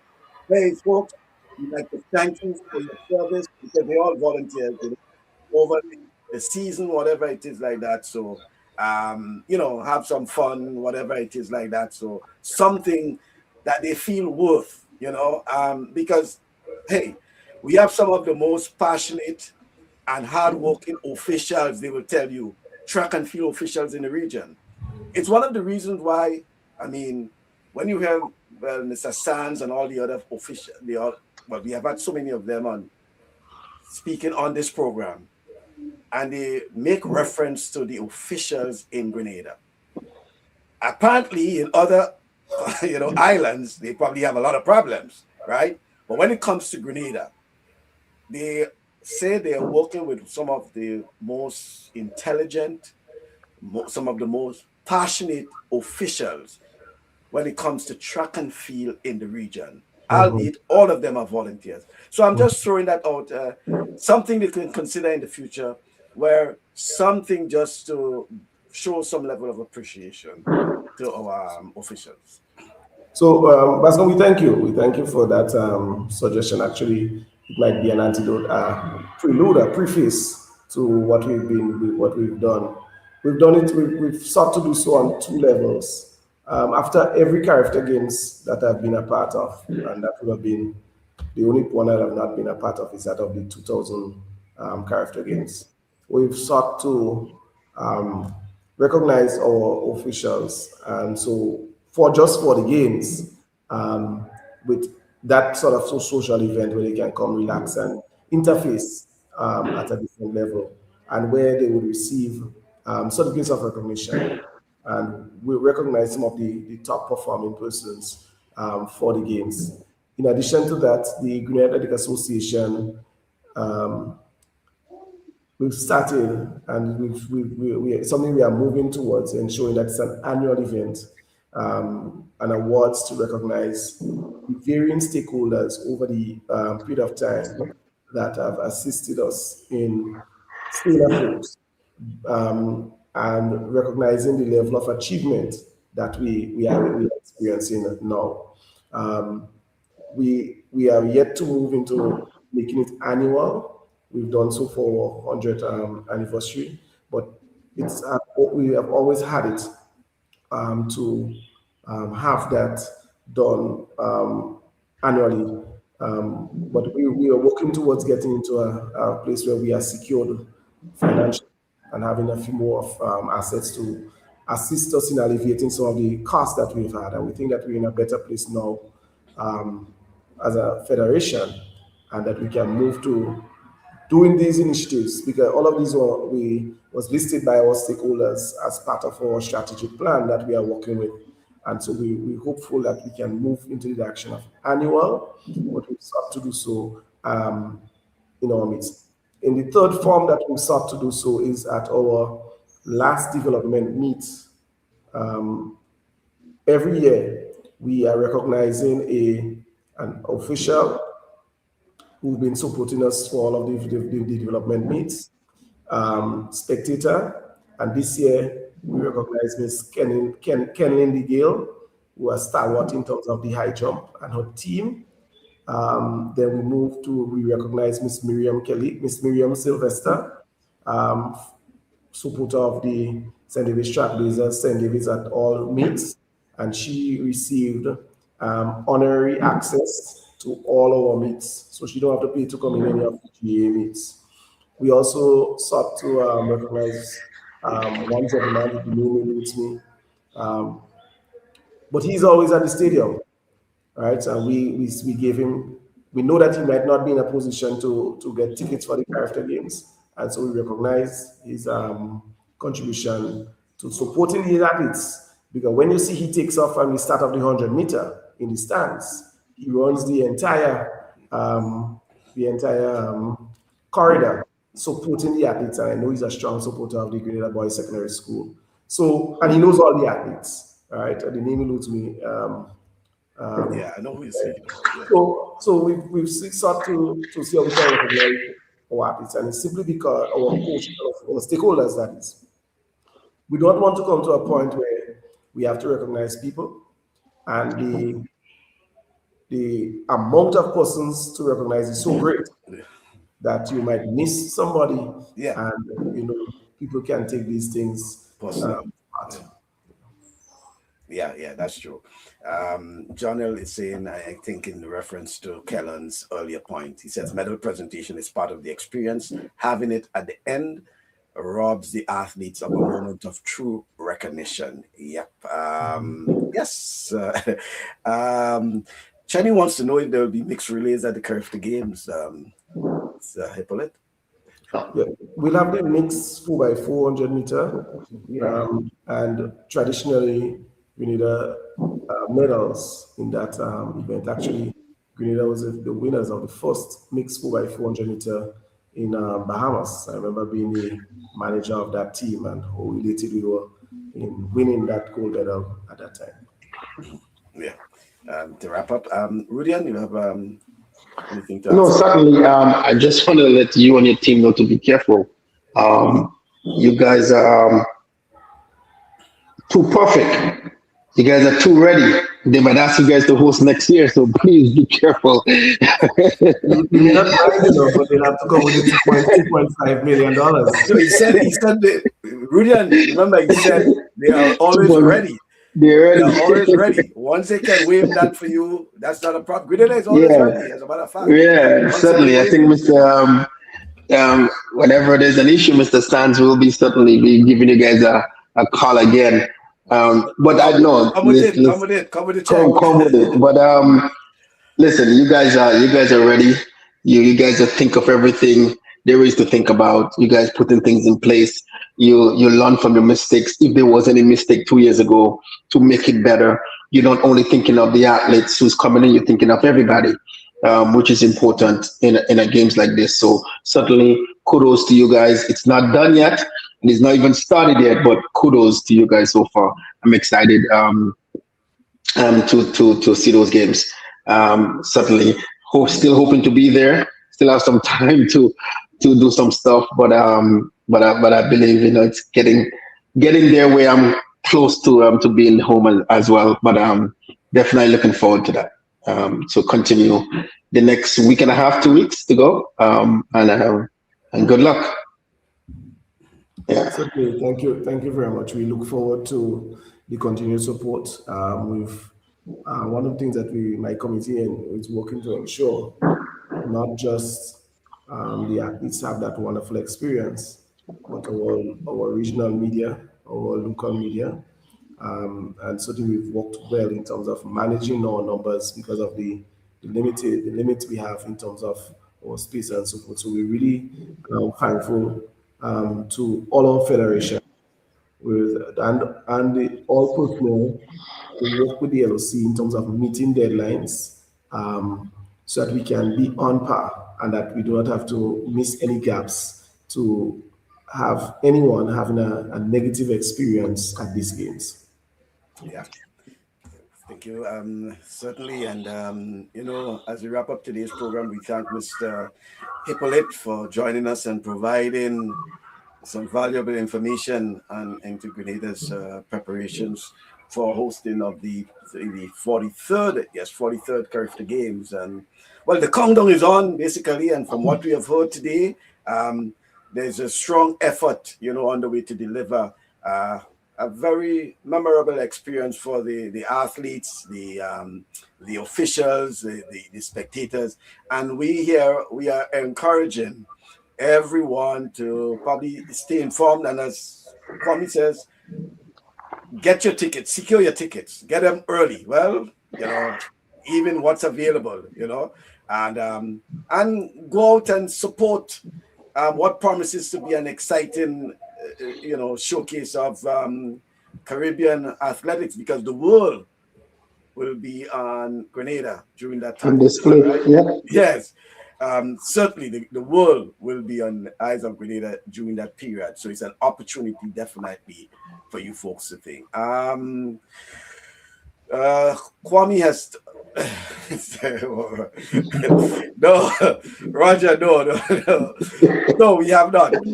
We will be there. Mr. Duncan, they're ensuring that when it's presented, it cannot be refused.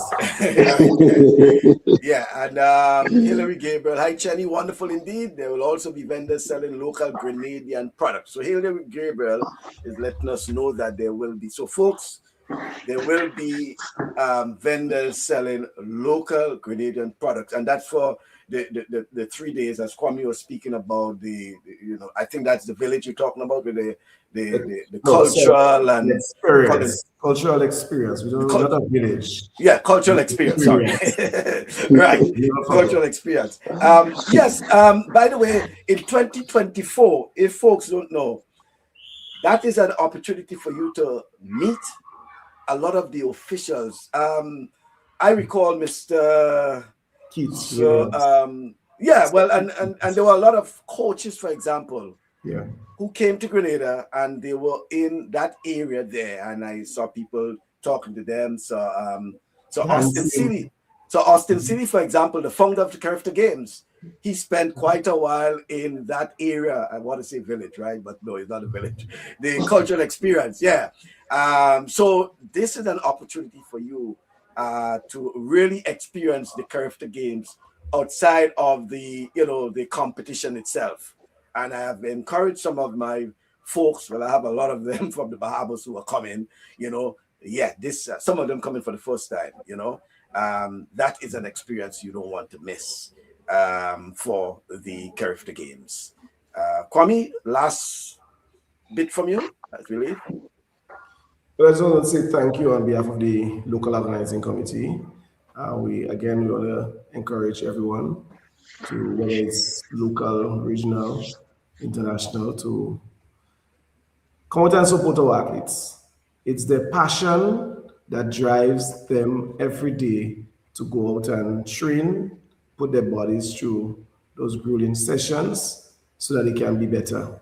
Not only better individuals, but better at what they do.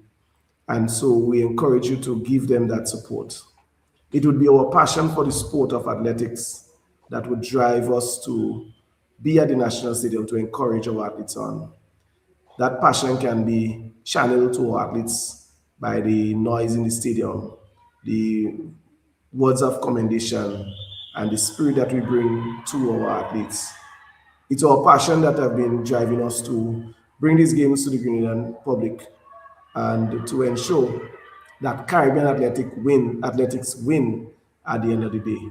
And so let's be at the National Stadium from the 4th to bring forth our passion, and that passion that drives us to continue being at this every year, because it's the passion of the athletes that is the fuel for our stakeholders in this sport of athletics. All right. Before you leave us, Kwame, just remove the CARIFTA cap now. I want to ask you, as principal of the Grenville Secondary School, you have been around the champions for a while. St. David's Catholic Secondary School, Trailblazers as a club. when will we see the rise of the Grenville Secondary School in track and field? Vasco, I remove that cap fully. I know that many of our stakeholders are looking for that. Actually, I received a message that was posted by some of our past students that they were a bit disappointed in me and that the experience that I had and my track record, they have not started seeing it, I guess, as much in athletics. But I must say that we will see the rise of the Grenville Secondary School. And anyone know that my first drive is that of to ensure that our students can perform better academically as well as personally. We have seen massive improvement in our students and some of the issues that we face as an institution daily. And we've seen growth in every student. I can say that I've seen growth in every student at my institution. Our performance this year would have indicated something to our athletes and my members of staff who are already saying that I am stepping on board to ensure that it's part of our rise back to the top. And it is only that collective nature that would be able to get us there. We've already put some structures in place, and we will see it unfolding to assist us in not just track and field, but in the other sports. We've made a good stride in our netball over the years, thanks solely to Miss Noel, Patricia Noel, and we have to now continue that legacy. This year, while that continued, we saw improvement in our footballers who were able to continue getting to the quarterfinals, and now we now have to move towards breaking that quarterfinal barrier into further. Our basketballers continues to show great improvement. Likewise, our cricketers who made it to the finals of the Independence Cricket Competition. And these are some of the areas that we've been working with. And like the present sports committee have been discussing, for us to hone our skills in the earliest part of the seasons, because preparation prevents problems. And so that is what we are looking towards doing. And it's our call to all our stakeholders of our school to work together with us, to assist us, because one would only not realize, I'm only not realizing how costly it is, and that sports would take the major part of our school's budget. And so we would certainly need the assistance of our stakeholders and the corporate sector to achieve those feats. So we are working towards it, and we are not just going to be, not going to be a one-shot hit. We're going to be looking to be strategic in it.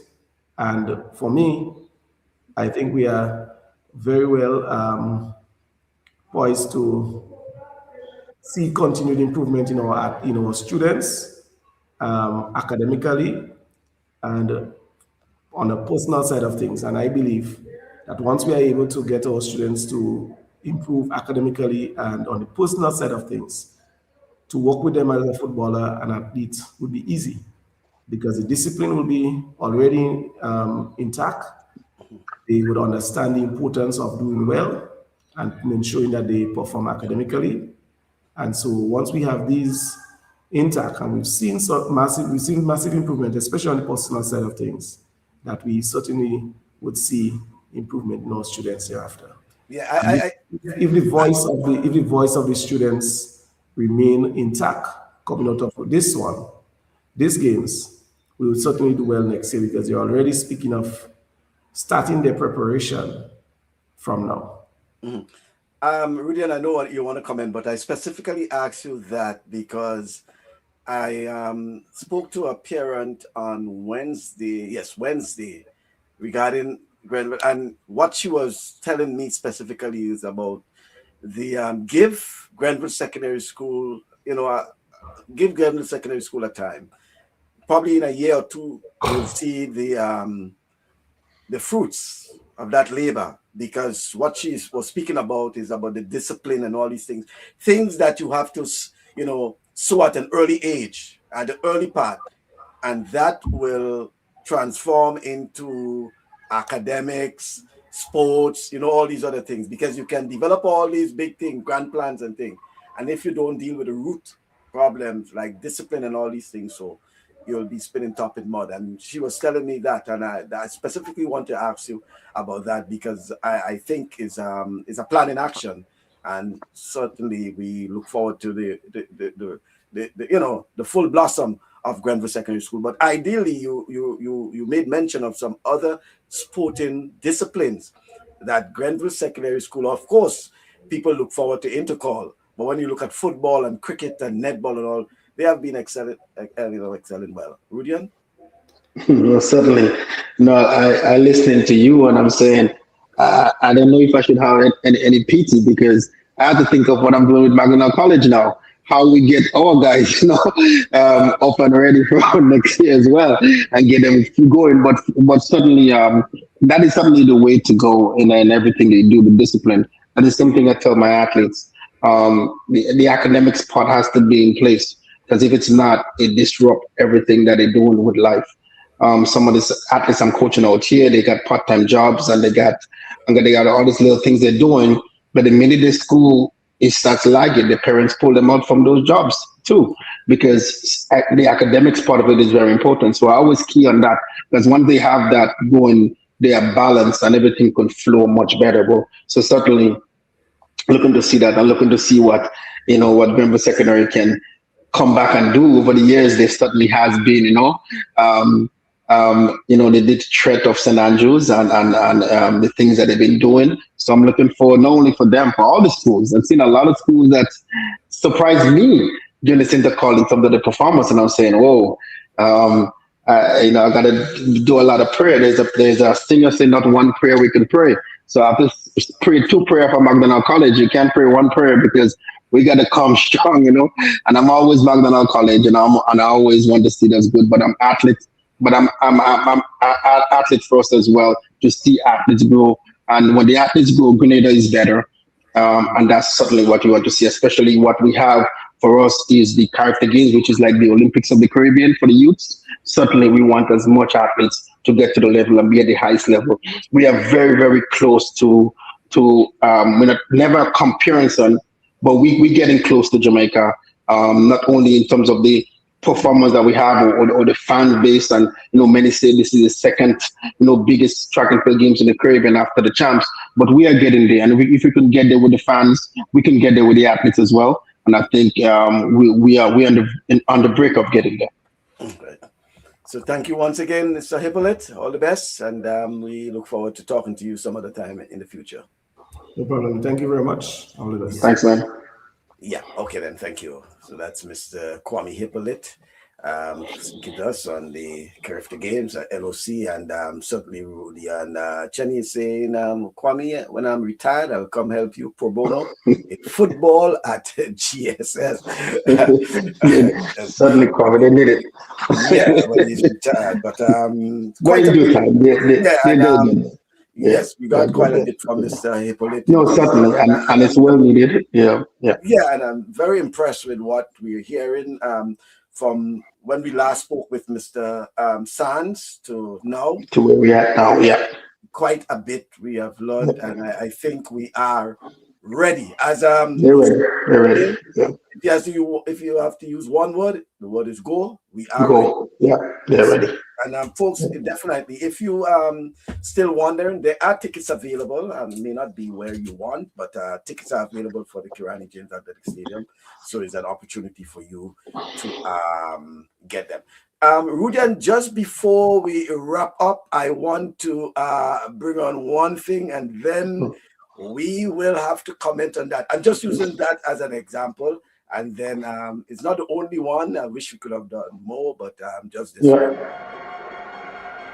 Lane number 3, CARIFTA medalist representing the next up PBC, Nathaniel Douglas. Lane number 4, 10.93 qualifying, representing the Nawasa SAS, Kazim Dubisset.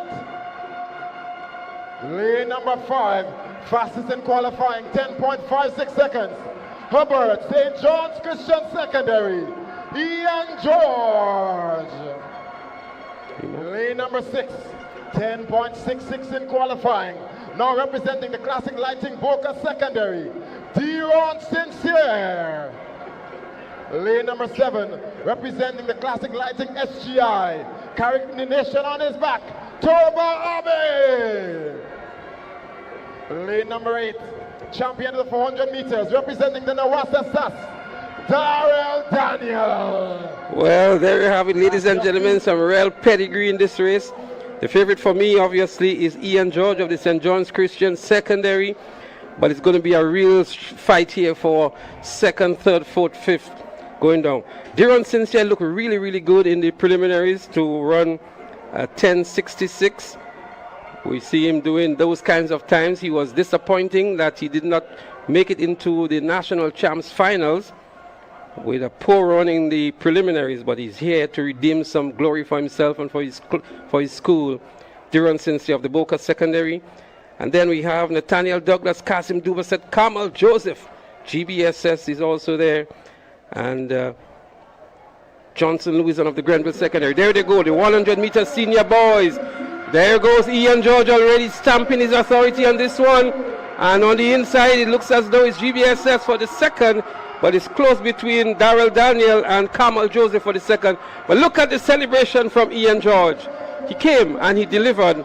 What a race from Ian George, living up to expectations. Well, can you say that you're surprised, Leslie? Absolutely not. It's going to be interesting to see the second and third positions, but Ian George came in here as the obvious favorite. He has been defeating all these other guys throughout the season, and it was just a matter of time. He waited for the moment, and look at the celebration.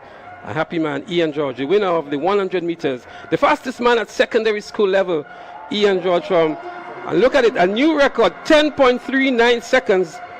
The wind speed, 2.4. The record would not stand, and what a disappointment that would have been.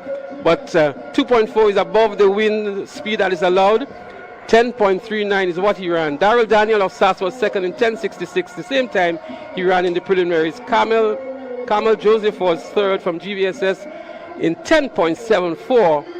Kazim Dubiset of SAS was fourth in 10.81. And an illegal wind speed here, but nonetheless a great performance from Ian George. Yes, Ian George. That name will be reminiscent for Intercall for a while. He is, as I indicated, coached by Gary James, the brother of Kirani James, and Gary was so emotional when Ian captured the double because he won the 100 and the 200 meters. And I know he was disappointed that about the wind speed, because he would have get that Intercall record. But no, this guy is talent, right? And as I told him, once he stays focused, and there's no doubt he will remain focused. You see, one of the things, and Gary is this sort of coach, Gary James. He told him the right things. Win your race, then celebrate. You understand? All the showboating and thing can come after, and we have seen that in so many of the athletes. In fact, there's an athlete from the St. Andrews Anglican Secondary School SAS that cost, I think he was, well, I spoke to him, Mr. Wayne Maxwell. I didn't realize when Wayne told me that, hey, I spoke to him already, and then some other person told me, well, thanks for telling him that, because he cost the school a record, a relay record. Because when you look at the time they did, and the record, that showboating at the end, about what, probably 5-10 meters before, cost them the record. And it simply could have done that after. There's no place for this showboating before we saw too many of those things, and we have to get that into those. Oh, Darrell Daniel, that's the name, Darrell Daniel. Yes, thanks, Kellogg. Yeah, Darrell Daniel. Yeah, man. And those athletes, it's a bit commonplace now. And listen, you can celebrate as much as you want, right? I tell them one of the things that both showboated a lot because he won everything. World record holder, 100, 200, Olympic champion, blah, blah, blah. So there were times he could showboat if he wants, because what else? He's running for fun, right? He is competing for fun. So don't figure that because you see Bolt doing it, that you figure, because he did it then, you could do it now. Run your race, win, and then you can do whatever mimic you want to do and things like that. So, right? You see a number of them at the end, they were show, they had the numbers bid, they had little things in the back, all these sort of things. There was one about gender-based violence, all these sort of things, which is good. But at the end, no problem with that. One of the other things, what this guy from the GBSS, I spoke to him, Josh Thomas, he took off his vest and things like that. So, and that's a real no in terms of the competition. It's like for playing football and you remove your t-shirt in the time of play and things like that. Athletes were still competing, as a matter of fact, at that time. Those athletes have to understand that, Rudian, right? And we have to let them know at an early age, with all the excitement and things like that, yes, but there's a time and place for these things. And during the competition itself, while you're competing, before even before you buzz the tape, you celebrating and all these sort of things like that. So, and I think it cost some of them some, additional excitement in terms of records and things like that. So, but all in all, I enjoyed the Intercall Championships. It was a nice experience. The crowd was in it for what it worth. I also want to thank the security, because we know previous years there was always issues regarding that. But in fact, there was one experience that I talk about the security. I saw the police, and they were undercover cops, as a matter of fact, went to a bar under the students in the bleachers, and did a surprise check to make sure that they were not selling alcohol to the students, which was good, right? Because you cannot be doing that, selling alcoholic drinks to the students. There was a bar there, and they made a surprise check. That was right under the scoreboard area there, the main scoreboard. There was a bar actually there, and they did a surprise check on that to ensure that they were not selling alcoholic drinks to the students. And that was also must be commended. Social media reels are the reasons for it, Michael. It's about the highlights. Certainly, yes, it is. Will there be any Talk Sports merchandise on sale at CARIFTA? No, Jenny. On another note, to let Kwame know, the Sports Brain Quiz is one for the future, organized by Talk Sports. That's true. Just to give an update, folks. Rudy and Chenny, Roger. So information sent in, and chief education officers reviewing it and things like that. So she received it, and we hope to get a feedback from them regarding that. Teacher Liz, thank you very much for pushing that again. Teacher Liz Forsyth was on the ball, ensuring that we get that thing. So sooner or later, we'll be able to talk a little more about that school quiz for our for Grenada. Schools should continue to help athletes prepare themselves with handling interviews. Athletics go way beyond running or throwing. There was a marked improvement, Kellan. I don't know if you listened to some of them, but in terms of the interviews, and one of the things that I've tried to encourage some of the schools, who I spoke to at the time, is that when those athletes are doing interviews, these coaches or someone should know. That's one of the things they should know. That, and if it's left up to me, I will want a coach or teacher or someone standing next to, not so much in the frame or in the picture, but standing next to the athlete when they're doing the interviews. If it's left up to me, I will do that, right? One of the things I will do with those athletes too, even if we have to go live, I will try to speak to them prior to going live to let them know about the interview, what I'm asking them, and things like that. So they don't understand, they need clarity. Don't be afraid to ask, can I repeat? These sort of things. While that is being done, they can be thinking about the response, all these sort of just buying time and things like that. So, but these little pointers, I don't see it as a problem in helping them and things like that. So that's why I stood by most of them during the 3 days, and before they go on air, I speak to them, and after listening to them, I will tell them how it went and what they could have done better and things like that. But generally, most of them handle themselves well. Listen, there was a 13-year-old, and I specifically asked the age because I wanted to do some comparisons, and there were two 14-year-olds. And I mean, listen, if you listen to them, they handle themselves well. They were chatty. They were not just yes, no, yes, and no, and I don't know. They gave you full sentences, and that is what I like to see. It was good.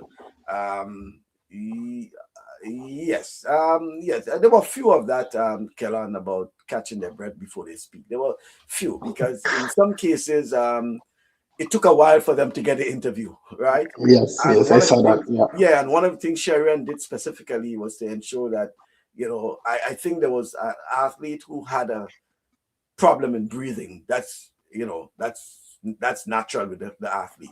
But in most cases, for what I saw this year and where I was standing, the athletes were there for a while waiting to be interviewed. So in fact, they got the opportunity to even go get dressed in terms of their outfit and things like that. So before the interview was done, in most of the cases, there were probably one or two, right, that you probably cut right after and things like that. So I didn't see an issue where journalists were rushing to them to grab an interview at the finish line and things like that. So no, it was well managed, I would say, in terms of that. Hats off to TNR Communications, I must also say.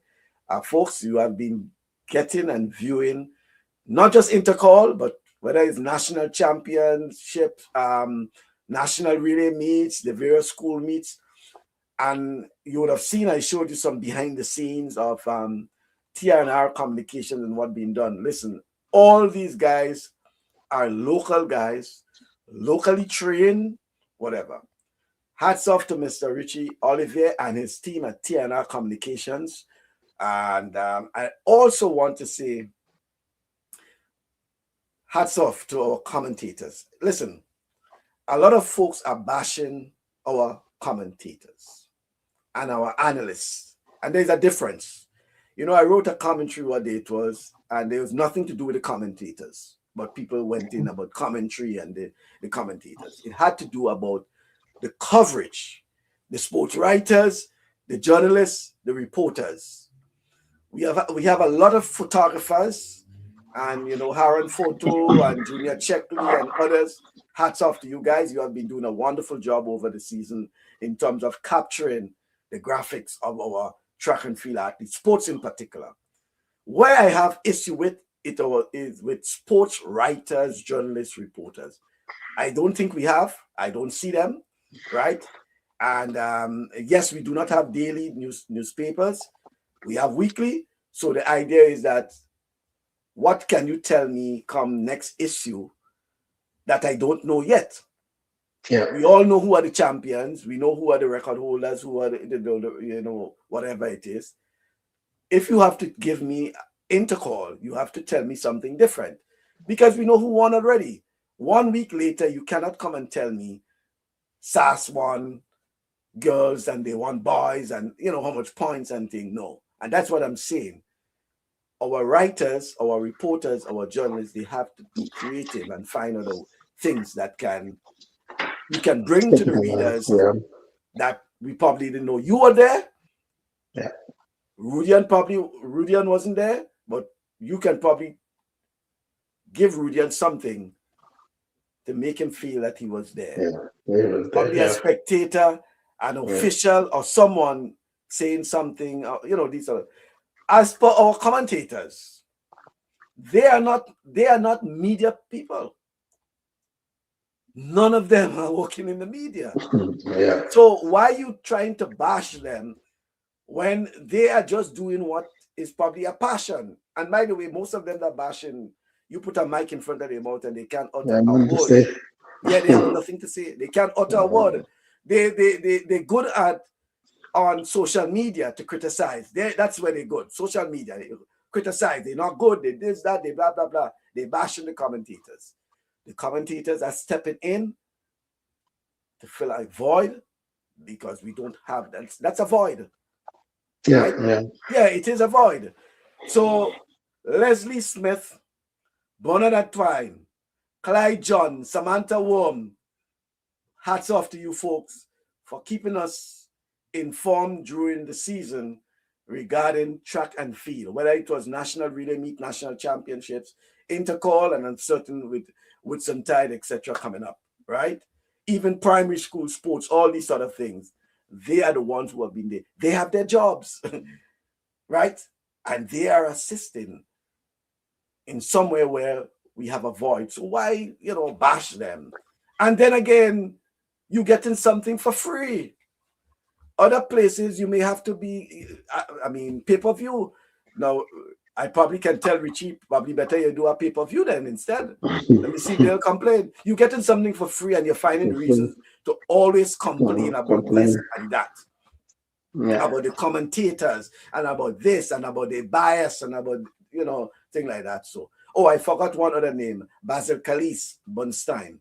So it's Leslie Smith, Bernard and Twine, Basil Calise, aka Bunstein. We have Clyde John, and we also have the Samantha Worm, the only female. Yeah. What I'm hoping, what I'm hoping, Rudian, is that we can get more folks involved, be part of the process, so that TNR Communications, for example, can use them because as I said, those folks are working. Yeah, time in different places. They have to get the time off to come. Clyde John got there after work. These sort of things. They have their job. They are not media. They are not paid by the media. They're not working with the media. So why continue to bash them? And that's what I'm saying. We should be trying to encourage them, right? Right. Right. And Ali agreed. They were very good. I want to say that Ali. Very good. Yes, they were good. And they were good in the context of they are not media folks, right? So we have to recognize that. Yes, Candy Lawrence is saying it's very disturbing how they disrespect these people. I agree. By the way, Samantha participated in one of the workshops held by Ricardo Chambers from Jamaica when he was in Grenada some time ago. She was one of those that attended those things. And Samantha, you see what is with that. I know what I'm saying, why we have to do that, these are people who given their time so that we can enjoy the experience, and we finding reasons to keep bashing them and about their bias and they're not good, and put a mic in front of any one of them that saying this utter nonsense on social media. They can't utter a word, they're trembling. Adrian Francis says Intercall was moved from 1 to 2 to 3 days to ensure that events are spaced out to avoid clashes and to provide rest for the athletes between the events. Has this been realized? If not, who is responsible for this not working? Well, it's not just the rest, Mr. Francis, but also the added athlete event. Sorry, the additional events. We now have the multi events. For the girls and for the boys. We didn't have that before, and all these sort of things, right? We had 1 day, then we went to 2 days, then we also had the trial of 1 day for the boys, 1 day for the girls, all these sort of things. Yes, we on to 3 days. I'm not so sure it has to do with this issue with the rest. I think probably it has to do with the number of events some of the athletes are doing themselves. I looked at it as, and as I said in the commentary, when you look at a school as the GBSS with 700 plus students, there's no reason why the school should not have a lot of athletes competing, right? Whereas you put in a lot of the workload on just a few of the athletes, they carry the bulk of the points, you know. You have to look at getting talent and ensuring that they can do that. You know, when it comes, for example, to the relays, you can't have your main guys, your 4 main guys running the preliminaries. You should have a team that can at least bring you into the final, right? Yeah, or at least 2 of those guys that you can rest. Yeah. That's why most times a relay team will have up to about 6 athletes, right? So 8. Yeah. You can't have that 4 guys, and these 4 guys might be 4 guys that running the sprints as well, the 1, the 2, and probably if in the 4x4 they're running the 400 as well. But you should have guys who can, their job on the team is to ensure that we bring that 4x1 or that 4x4 into the final. Yeah. They're part of that team, and then you can give those guys rest because they're doing other events. And I think sometimes it comes down to management of the team, and then sometimes based on what you have, you know, based on what you have. But PBC must be commended. That's the Presentation Brothers College. They must be commended for their improvement over the years. The St. Joseph Convent, they, as the St. Joseph Convent, St. George's, yeah, they have, they finished 3rd, by the way. I think they had a motorcade. Yeah, it did well because it used to be that rivalry between St. David's Catholic Secondary School, Anglican High School, you know, this sort of thing. It has been quite a while that Convent St. George have not been around there, and they did. You know, at one point in time they were leading, you know, at one point in time they had it. If probably that was the end of probably day 2 was the last day they won, you know. Yeah, but lots of surprises. Well, the surprises is that not so much in SAS winning the boys, because it was always a touch and go between GBSS and SAS with the boys. It was a surprise for SAS winning the girls and making it the double. It was also a surprise for PBC finishing so high up with this, you know. It's also a surprise, as I said, for St. Joseph Convent, you know, St. George's to get into the 3rd spot as well. But all in all, you know, I thought it was a very exciting 3 days of competition. Maybe restriction on the amount of events an athlete can participate in the 3 days. Rudy, and you think? No, listen, the games has been, is good. What we have to understand, I think we take it too personal. And we forget that it's a school event, and the kids are just representing the school to give the school a point. And that's really what it is. It is not anything else. I think that's where the issue comes in. We get so personal in it, where you have, you know, our the past students so passionate, you know, and sometimes we don't even know the rules of the sport, and we get so upset, and we go on social media and say so many things without understanding the rules of the sport, because they are so passionate for the school to either win or at least, you know, get a medal or perform well. But it's a school event, and that's what it is. Most of them, you have to think of your house sports. When you do your house sports in school, you just take part to give your house a point. And that's what most people do. You know, sometimes when you go to a school meet and you see kids with no shoes because they just want to give their house a point. They're not an athlete. They just want to give their house a point. And I think that's really what it is when it comes to the intercal games. I just think in intercal games, if I missed the early start to terms of timing, probably to start at an early time, maybe start at 9 o'clock with the whatever previews they have, and maybe that might help. I do like the idea of finishing a bit early, I know we always on this, we have lights, so we could use the lights and all these things. But we also have to understand these kids gotta travel. Some of them did not stay in the city. They still have to go home and come back. So we do have to consider that as well, just for the first 2 days for on that day. Like so finishing at 5 o'clock, I do agree with. Um and there's a few things, like I said, like I was disappointed in. Again, Michael spoke to Mr. Handel about it, and I'm calling his name. The medals for the relay. All 4 athletes compete. All 4 athletes should go on the podium. Because when I look at it, I notice that in the special needs, all of them get to go on the podium. Yeah, Every athlete who competed at the games get to go on the podium. That was the relay. No, but that was the case this year. I mean, look at the end of the championships when the minister presented the trophy to the team and things. It was actually 4 guys that were there. You know? 4 guys. Yes. In some instances, when they're doing the presentation, there are other guys who are not available at the time.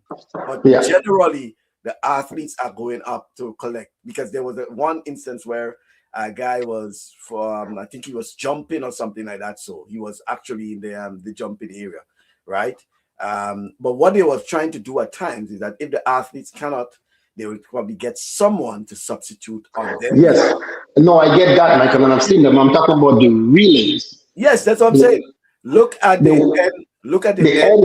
Yeah, but the end doesn't say about the 4x1s on all the other events, because there's athletes, they still had 1 athlete and they give them the rest of the medals. They didn't have the 4 athletes on the podium. Ridian, I'm telling you, look at I don't know if you look at the closing, because 4x4 was the last event. But the last event, yeah.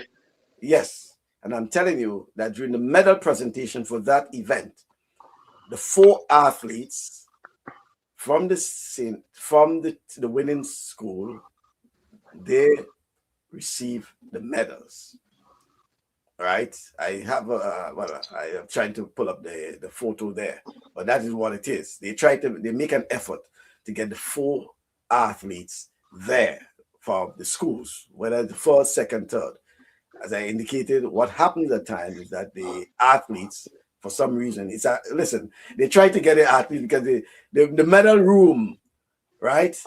There's a medal room where they try to get all the athletes sitting there waiting.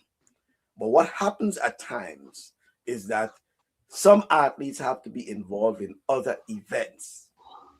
So sometimes they will just go with one who will be available. They probably try to get others to stand in as a substitution. But I've seen that they were making efforts to have all 4 athletes who ran in the relay to be there for the medal presentation. It is tough, I'm telling you, but they have been trying that. I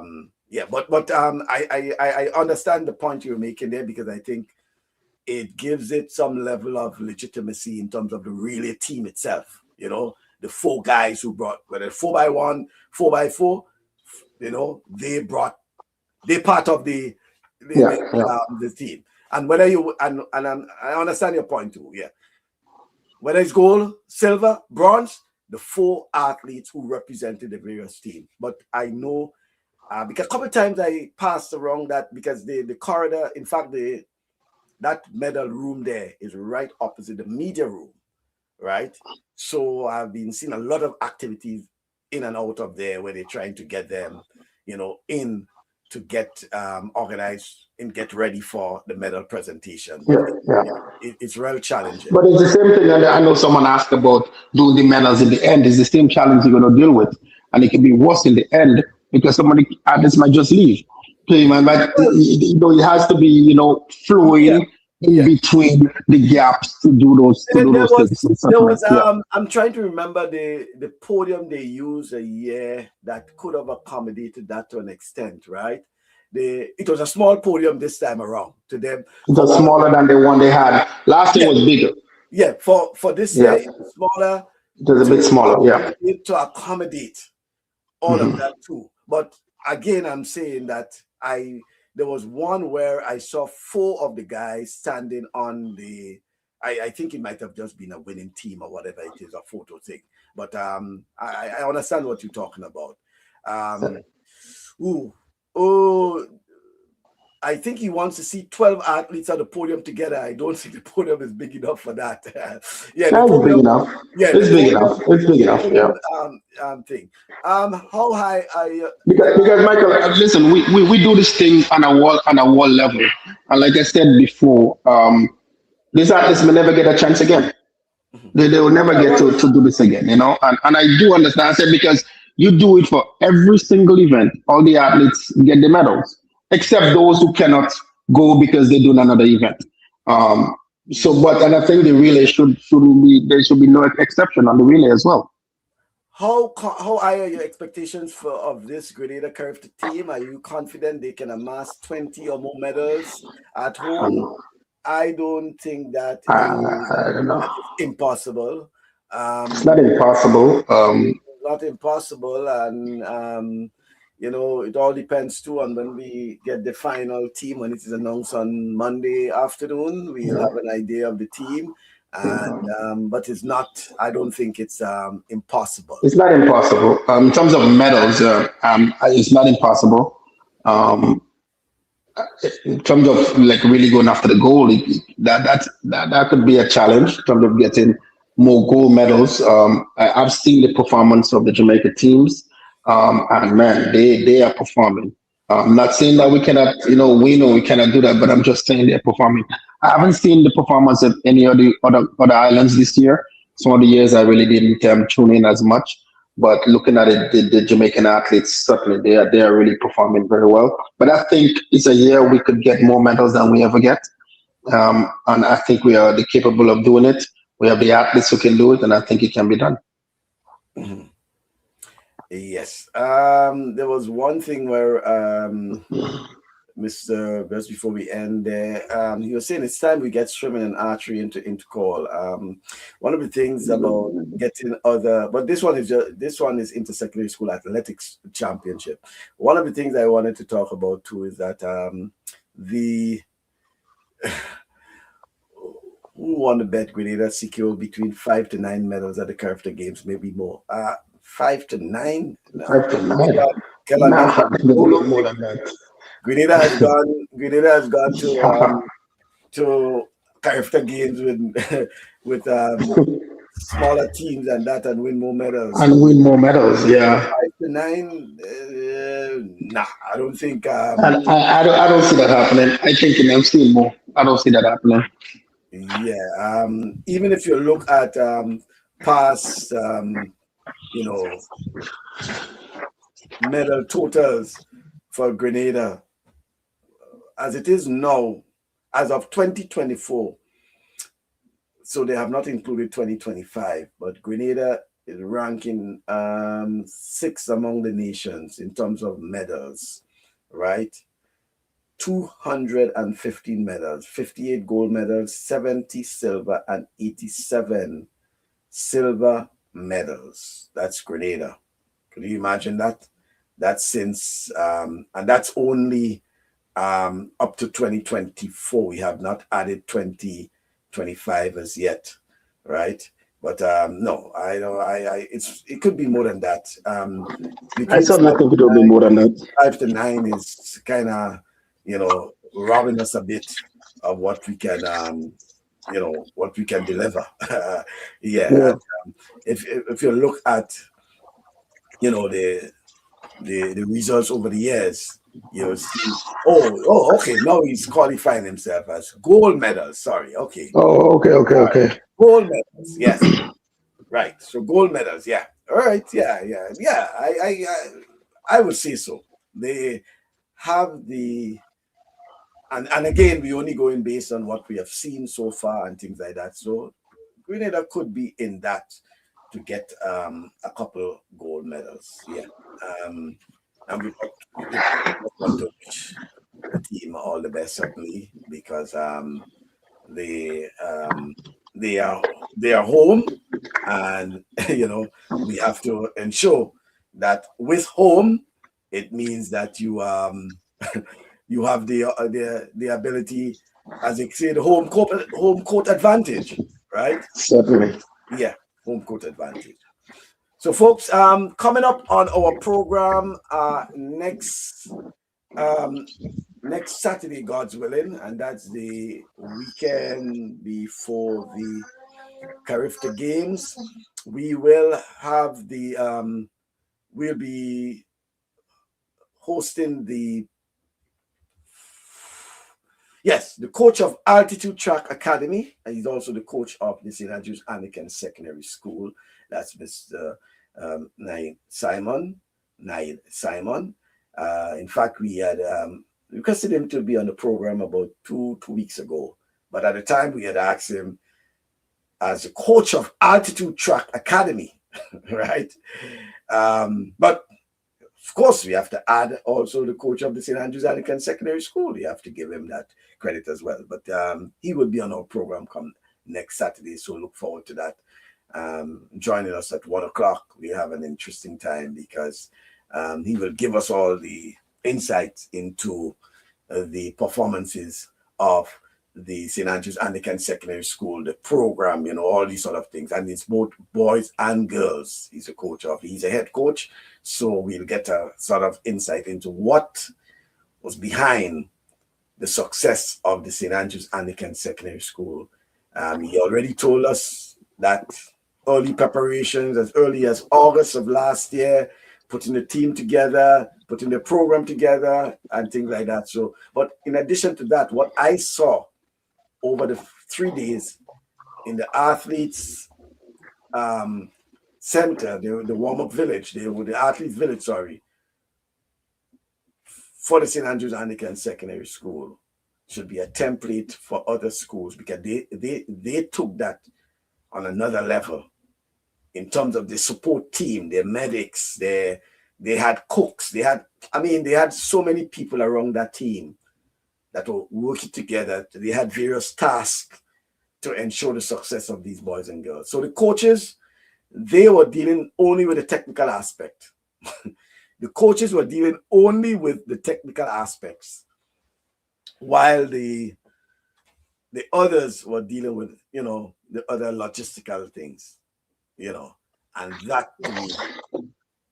determined the success of the St. Andrews Anglican Secondary School. And I think it's an opportunity, certainly, for others to take note of. I came across even a barrel from someone in New York who obviously probably had,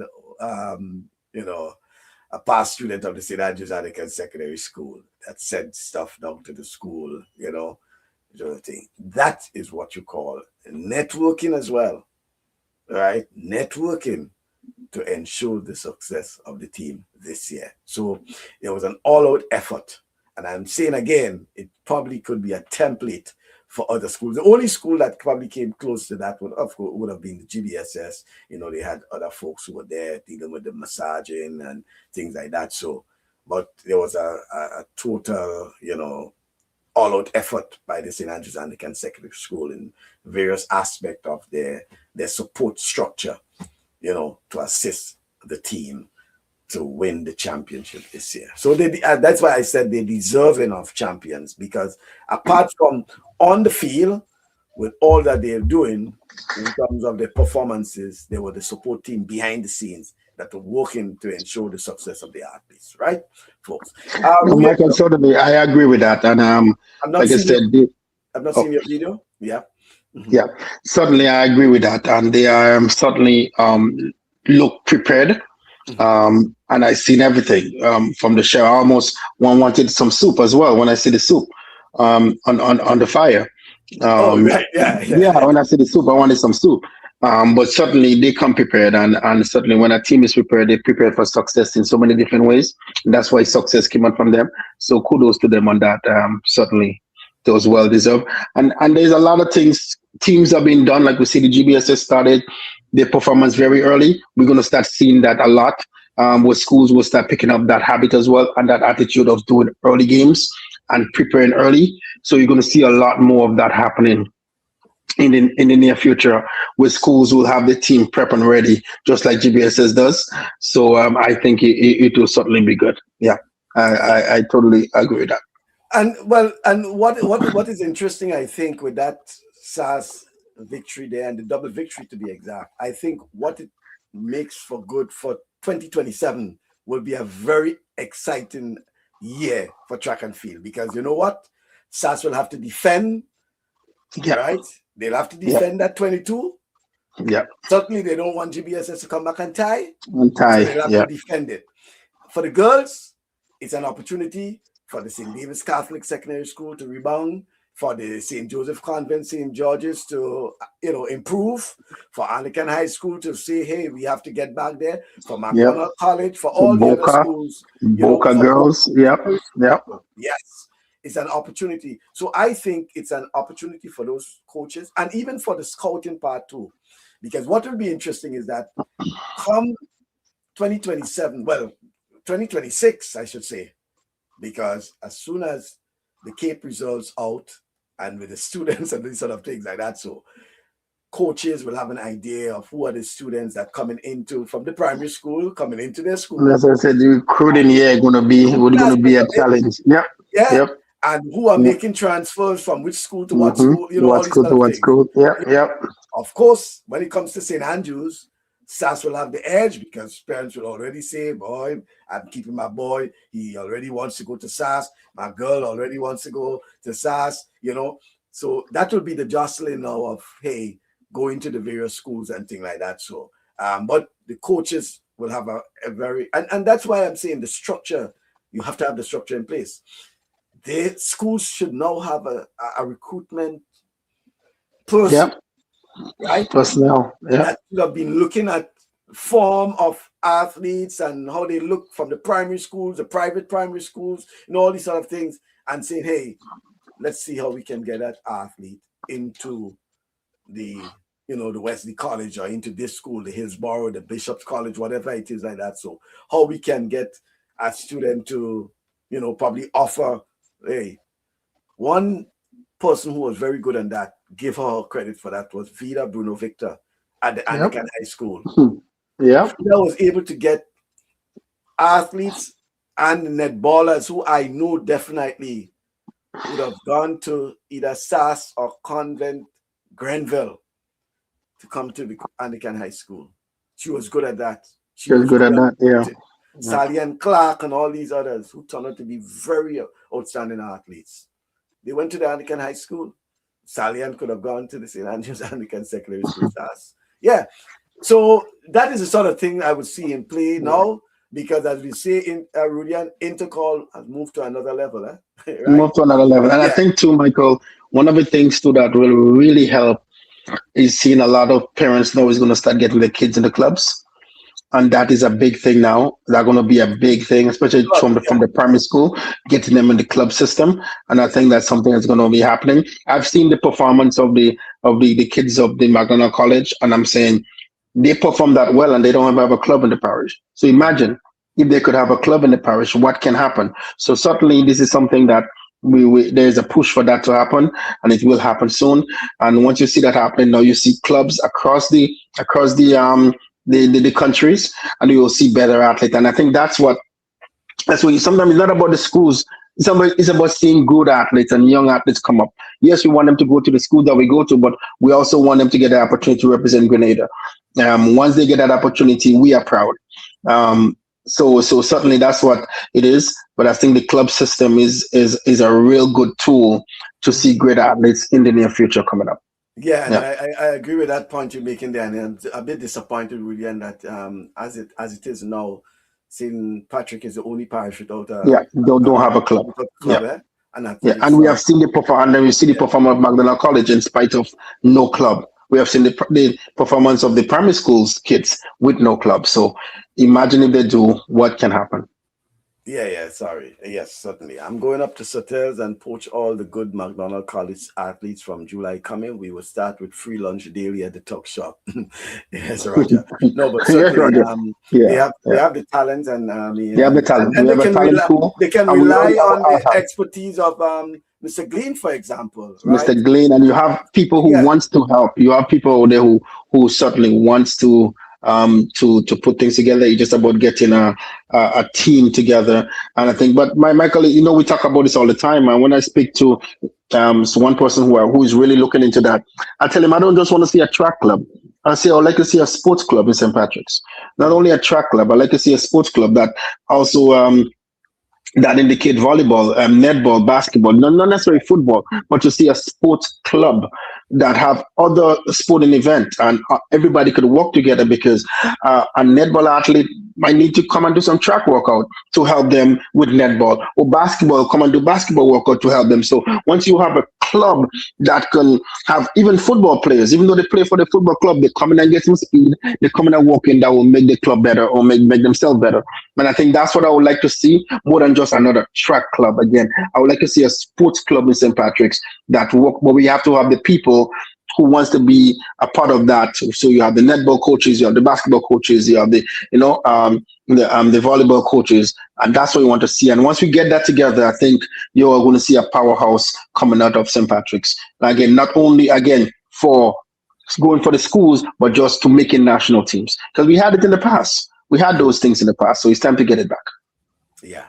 All right. And Roger says, I was really impressed with McDonald College this year. Great job, Carl. Keep pressing. Yes. It was a marked improvement, I think. Certainly. And I'm hoping to see more of that. No. But Michael, again, let me just add, and I'm hoping coaches, schools are listening. To win Intercall, you must win with field events. It's a must. To win Intercall, you have to win with field events. And it's in areas where you have to be able to go and recruit, or areas you have to be able to push on, but certainly you cannot win Intercall on the track. It has to be on the field, and it must be on the field, period. Well, it has to be with the field included, right? Yeah. It has to be with the field included. Because you see a lot of schools have track, and they have no field. And if they don't have, the capacity to, make a top 8, but you have to be able to recruit in that area and get that going. And what schools can do, Rudian, is probably have a tryout, encourage.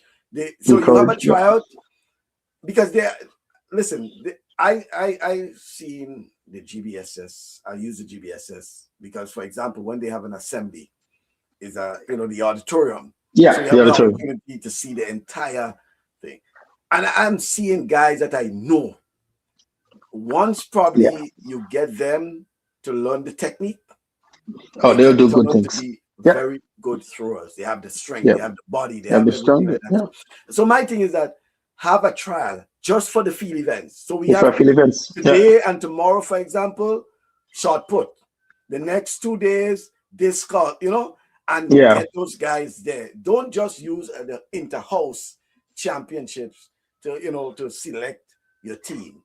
And that's I'm talking about to the school itself. All the schools, school itself, all the schools should have some sort of trial to get those athletes and into the field events, because you may know your sprinters, and things like that. But when it comes to the field events, the field event is where trial. Say you. I want you to come to. Once a week, especially now. And you start in September. Once a week, you come and practice for an hour, and then But you can have it during the school day, so you know that. Yes, I'm saying during lunch, during school, during the school period.